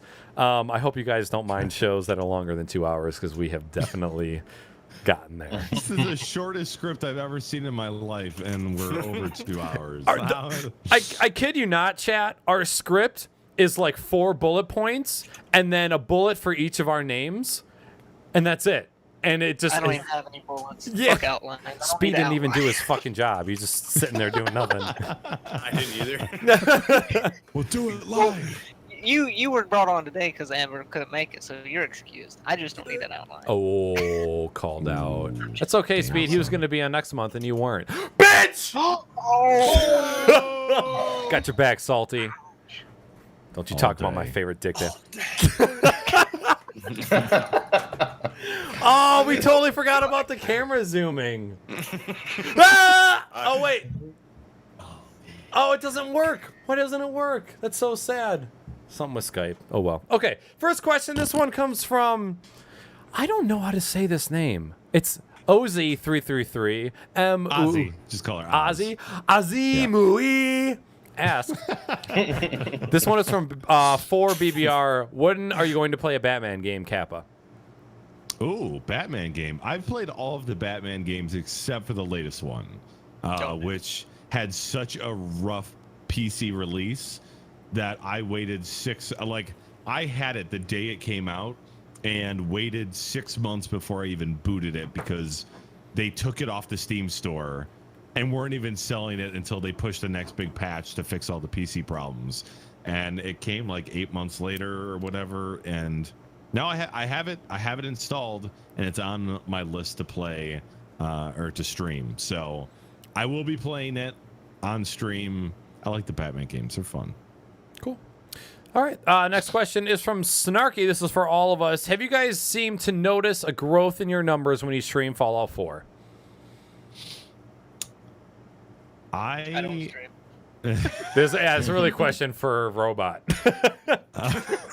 So I saw a number. I had a jump in numbers when I started streaming Fallout 3, and then as I finished Fallout 3, Fallout 4 came out, and I definitely think because in Fallout 3, the people who were still watching Fallout 3 were the diehards, and I just so happened to come along and replay it. So I definitely saw a boost in numbers, and there's some people that only want to watch Fallout. So, yeah, but other than the Fallout 4 DLC, I'm kind of burnt out on Fallout, so I'm enjoying playing other games, but I did see a boost, yeah. Okay. I saw a good boost in Fallout 3 when I streamed it, and thankfully a lot of people who came for Fallout 3 ended up staying. So, but I definitely did see a boost. Yep. Third question. This one comes from Ideal Shooting. Seeing how I turned 21 today, if you do remember, what was your first beer when you hit 21?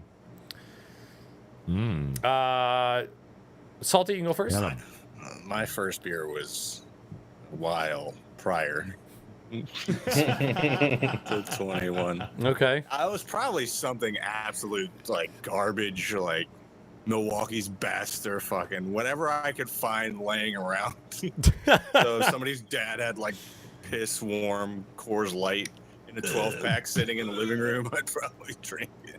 gross. It was quantity over quality back then. Yes, sir. Times change.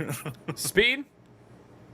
Is this when we turned 21 or before? You can do before because none of us drank when we turned 21. It was way before. It was always way before. Oh, I would say the first beer, and it's not a good one, was Bud Light because everybody around here drinks it. So I gave it a sip, and it was fucking worst thing I've ever tasted. It tasted straight like piss. Unless I was like, they just peed in it before they gave it to me and did a prank that I didn't know about. But it just tasted like piss. Poor guy. It's horrible. 42. Well, luckily we get to start drinking at 18 down here or up here. Yeah, That's right. So I don't remember what the first. I remember like when I first started drinking, Red it Dog. was just like rum and coke because I didn't like beer. But I'm pretty sure I started off on Budweiser. Okay. Pretty sure. Oh man, what a horrible way to get introduced to beer and just think that all beer tastes bad. Yeah. Budweiser is like the most why I popular. didn't like beer. Yeah. It's the same reason I didn't like beer for a long time. That's awful. Yeah. And then I slowly like checked off every liquor I can't drink anymore until they were gone. Did you guys see that Budweiser got renamed to America? America. Yes. Yeah, it's like their stupid ass little 4th of summer July. promotion. Yeah. Weird. That's what happens when Anheuser-Busch is bought by a company outside the United States. Right? Not even American. Man. BBR, we gotta rapid fire through these questions because we're getting over. Oberon. Okay. My With first an orange slice. was a lukewarm Two-Hearted that was sitting in our basement. And it had been sitting there for at least 6 months. Oh, Gross. Next question from Dill Pickle. Are you going to be swapping out guests with every month? Probably not. There's going to be a couple new people here and there, but for the most part, it's going to be a stationary group of people. But as the show evolves, things may change. We'll see. Ideal shooting. Next question. Why is Speed's door so big? Speed? I wanted to know that too. It's ultra wide. Can you please go open it so we can see its openness? No? Who do you have hiding There's chained up on the bodies other side of behind that there. door? Stand next to the door. Yeah. Go do it. You don't have a choice. See how small you are. Oh, Look at that guy's ass. wearing pants. Oh, wow, you're tall. Yeah, Hmm. you got some fucking legs, my friend. I don't think I've ever seen your bottom He half. said he was the same height as me or taller than me. I thought you said he was a midget. I thought he was a midget this whole time. You go to hell and you die. Oh, my God. Next question. We called him LP. From Dill Pickle. This is for Speed. What's the attachment on the side of your poopy headset? It is a poopy headset, but this is a, I've answered this before, a track IR used in Arma. Oh, yeah. Basically yeah. tracks your movement of your head. So like, in Arma, if you ever played it, you hold, it was Alt key to move your head around. All I had to do was turn my head to move it. So it gives you a pivot for your head movement, which is very nice. You don't have to use another button. Okay. Cool. So, Cool. Yeah. Next question. This one comes from Hannah for all of us. How do you all feel about No Man's Sky? Salty Sam? I think it looks beautiful. I hope it comes out as good as they are advertising it. Got delayed again. Yeah, it did. Again, Yeah. Yep. And I'd rather get delayed and get a good game than it not and get a horrible Me too. one. Creator. It's August now, right? Yeah. July. I think August. I thought it was got moved August. from August to July. No. Oh. The Maybe I'm creator, the main dev got death threats because of that move. Yeah. Crazy. Idiots. Speed Demon? August 9th. I've not been keeping up with it that much. I've seen it. It looks very nice. I heard the multiplayer was taken away, and I just, it would not interest me because, like you said a lot of times, Robot, I want to share it with somebody. I need to be able to, fucking cat. He's hungry. I need to fucking share my experiences with everybody. And by myself with this huge world, what can I do? Just Yeah. Stream it. That's exactly what it's going to end up being for me. I won't even buy it probably for that reason, but I'll watch one of you guys stream it. Mm-hmm. Yeah. 42? I'm the same way with Fallout. I want nothing to do with it. Yeah, I'm really excited for it. I haven't been really looking into it very much actually. I don't know much about it. I just think it looks beautiful and I like the concept of it, but I'm excited for it. BBR? Art style's beautiful. Gameplay seems fun, but like Speed said, I've said before, like if I'm gonna be exploring worlds and they're all unique and awesome, I want to do it with someone else, like in the game. I don't want to do it alone because I'm scared and space is scary. But if I do get it, it would probably be a game I stream. But I'm really wondering what gameplay is gonna be like what you do on these planets all alone. Other than send information back. you would crash and be floating out in space trying to live. I would try to kill everything I could find. So It's Leroy Jenkins. It's my buddy Leroy. Jenkins. He's gonna Leroy! Your mouth smells like fish.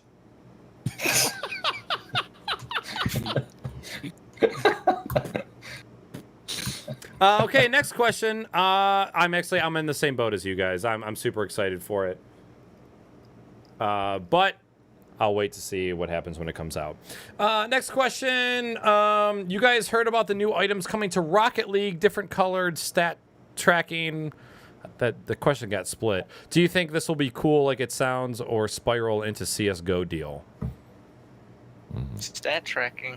Like, Yeah. I heard it was like you can get like a specific kind of hat, like so you know how like Knackers has the big poofy hat thing. So you can get one of those and it tracks a certain stat, like long shot goals. And I don't know how it I think it just tracks that like individually. they but I already don't track think- win losses. Well, wins anyways. Yeah, but this will track it for just when you're wearing that hat, so you can see Okay. how many you've gotten since you've got that hat or something.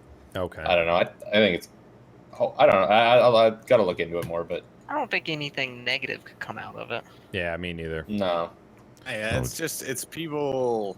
If there's competition and there's money and there's notoriety, especially with ESL taking off on TV and stuff, you're gonna start seeing stuff like CS:GO guys where they want to see the analytics and they want to like really dive into what they're doing and try to do the best they can, however they can. Next question. This one's for Salty. Will you have my babies? That's from Dill Pickle. I feel like I've been asked this multiple times when I'm on y'all shows. Best He's beard, best beard of GSM, my One was friend. enough. I'll tell you that. One was enough. Talk to this girl. This next one comes from Girthy for BBR. How was your hair always so fucking sexy? That's all I got going for me. I don't know. It's just I wake up and it's just like this. And then I've been blessed. shit. He uses excellent. special hair gel he gets from the random men on the street. This is this haircut. Wow, it holds it in place so good. It's so crusty. It's kind of flaky. It's kind of like dandruff. No. For the first time in 29 years, I changed up my haircut, and the lady that was cutting my hair, I was like, listen, look at this picture. Okay, and I was like, pretend I'm not a male model, and I want this hair. She goes, oh, okay.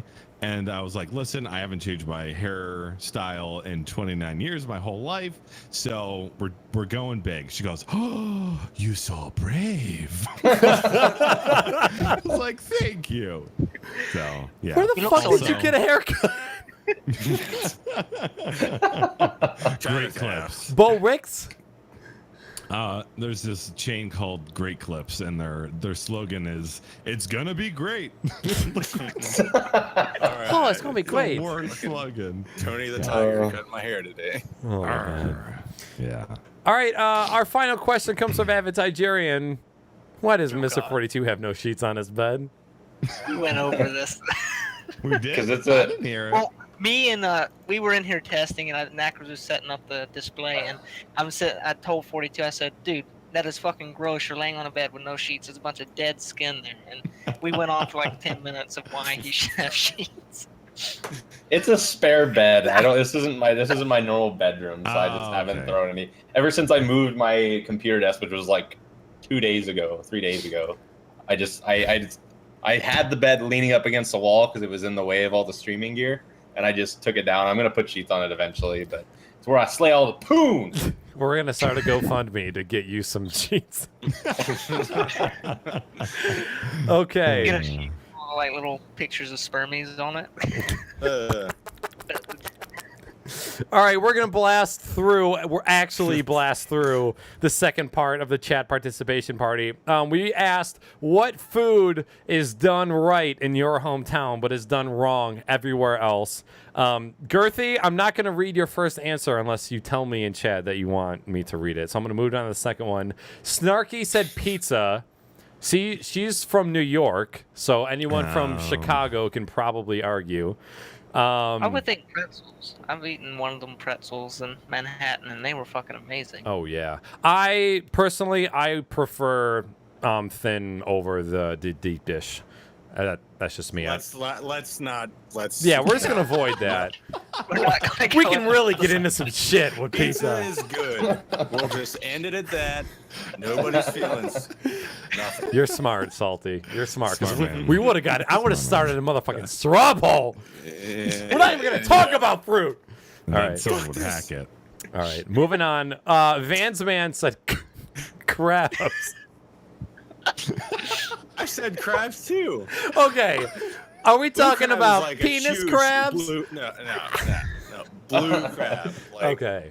That's something that is, for the most part, if you eat it anywhere except for Maryland, you're eating crab that's been shipped from North Carolina or Louisiana. Okay. People down there boil every fucking thing under the sun. They're meant to be steamed, not boiled. I just looked at the spreadsheet and it said crabs. That's why I put that same answer, but I went back and edited it to say blue crab, so it Okay. didn't come off as Okay. nobody knows gonorrhea like Maryland. Okay. I hear the places that serve blue crab also serve really good blue waffles. You're not catching me in that one. Oh, don't Google it, Chad. Don't Google it. Next, Destructive Dude says a Culver's Butter Burger. Dude, every Culver's is bad outside of Wisconsin. Culver's, never had it. I can't vouch for that. Unfortunately, I'm sorry. Culver's? Culver's, what yeah. is it? It's like think of like an upscale Dairy Queen. They do burgers, like burgers and fries, but they also do desserts. Like a Sonic? Yes, yeah. But Sonic's way cooler. Yeah, true. My cat is leaned up against my I gotta take a picture of this. Nobody, don't move, cat. He's leaned up against my monitors with his eyes closed, just staring. Next question from Avid Tigerian, or I'm sorry, next answer from Avid, Tony Paco's, which we can probably all agree because Avid's from Ohio. Ideal also said pizza, but I don't know where Ideal is from. New York. Oh, he's from New York as well? Okay. Right outside New York City, yeah. We're not going to go into that. Pizza is good. That's all we're going to say. Oh, pizza is good. Topic. It is dangerous. Pizza's very good. Digital Flex. You're so brave. Digital Flex from Jersey said Coney dogs. I'm going to have to negate that because I'm not from Detroit, but live near Detroit. I know what a Coney dog is supposed to taste like. And I'm pretty sure Detroit is where the Coney dog was born. Both Nationals and Leos. So I respect your answer, Digital Flex, but fuck no! But thank you, Digital Flex, for submitting. Trackpad said Lutefisk. Anyone know what that is? Loot. I'm scared to Google it. The closest thing I can think is a skin flute, but I don't think that you can eat that. Lutefisk is a traditional nest or dish in some Nordic countries. It's traditionally part of a Swedish julbord. It is made from aged stockfish or dried salted whitefish and lye. I don't know what lye is, but so fish. Fish. Okay. Well, Whitefish. That's something we will be trying in the near future. Okay. Our final answer from Salty Sam, anything to do with blue waffles. Blue crabs. Crab cakes. And he also said soft shells, fried, everything. Yeah, I was like, I need to put examples. I need to put blue in front of it. These guys are going to be like, what the fuck? Awesome. Baltimore is the gonorrhea capital. Okay. Oh, God. Gonorrhea. All right. Top 5 in murders and STDs. Oh, yeah. All right, guys. Well, that is going to be it for tonight's show. We're going to go around the room one last time. Everyone is going to say who they are and where you can be found online. You know, you can announce your social media. Feel free to announce any events that are coming up soon, any streams, any events. Salty Sam, we'll start with you. Salty Sam at the Salty Sam on Twitter and Twitch. I stream very, very rarely. Other than that, I want to say thanks for the invite to the show and thanks for everybody for coming. It was fun. Absolutely. All right. Speed Demon. I'm Speed Demon, and you can mainly find me in the Discords. I don't do much of the social media crap that they do. Crap. Yeah, it's crap. All right. Fair enough. Crap. Mr. 42. Yeah, Mr. 42. I'm on the Twitter at Mr. 42 TV and on the GSN forums and on Discord. 42. Oh, my webcam thing's not working. Damn it! I was gonna do the Zoom thing. Just stopped. Didn't work for me. And there it is. I'm Bad Bad Robot. You guys can follow me on Twitch and Twitter at the Bad Bad Robot. I stream Monday, Wednesdays, and Fridays at 7:30 p.m. Eastern. And yeah, we talk about food a lot. So if you're a fatty like me, you should stop by. All right, and as you guys probably know, my name is Knackers. You can find me on Twitter at NAACKERS. You can also find me on YouTube and Facebook. I have pages, respectively, for both those accounts. I have a stream coming up this Tuesday. I'm going to be starting Uncharted 2, and I stream on Tuesdays at 8 p.m. Eastern Standard Time, and I also stream on Saturdays at 1 p.m. Eastern Standard Time. As of now, the Crocs and Hot Pocket show is going to be a once-a-month ordeal. I am already pushing to make that a bi-weekly deal instead of a monthly deal, but details are kind of still out there, so we'll see what happens. But for sure, you can see us back next month. It's going to be the first weekend, always. What the fuck are we laughing at? What'd I miss? The script. It's all speed. What a shit! But other than that, I appreciate so very much everybody that came and hung out for the very first show. There was a fantastic turnout. You guys in chat were going ham. The participation with the question and answers was phenomenal. It was so great having all you here and all of my guests that came here tonight. Thank you so much for being here. I had so much fun with this. I can't wait to see where the show goes in the near future. So from the bottom of my heart, thank you, guests. Thank you, chat. It was a fantastic time. For now, I think I will actually probably see you in 2 weeks on this show. But if not, we'll see you a month from now. Again, thank you for everybody that stopped by. It was a really great time. And I'm going to play you some music as we get out of here. So in the tradition of GSN Weekly, everybody say bye. Bye! Bye!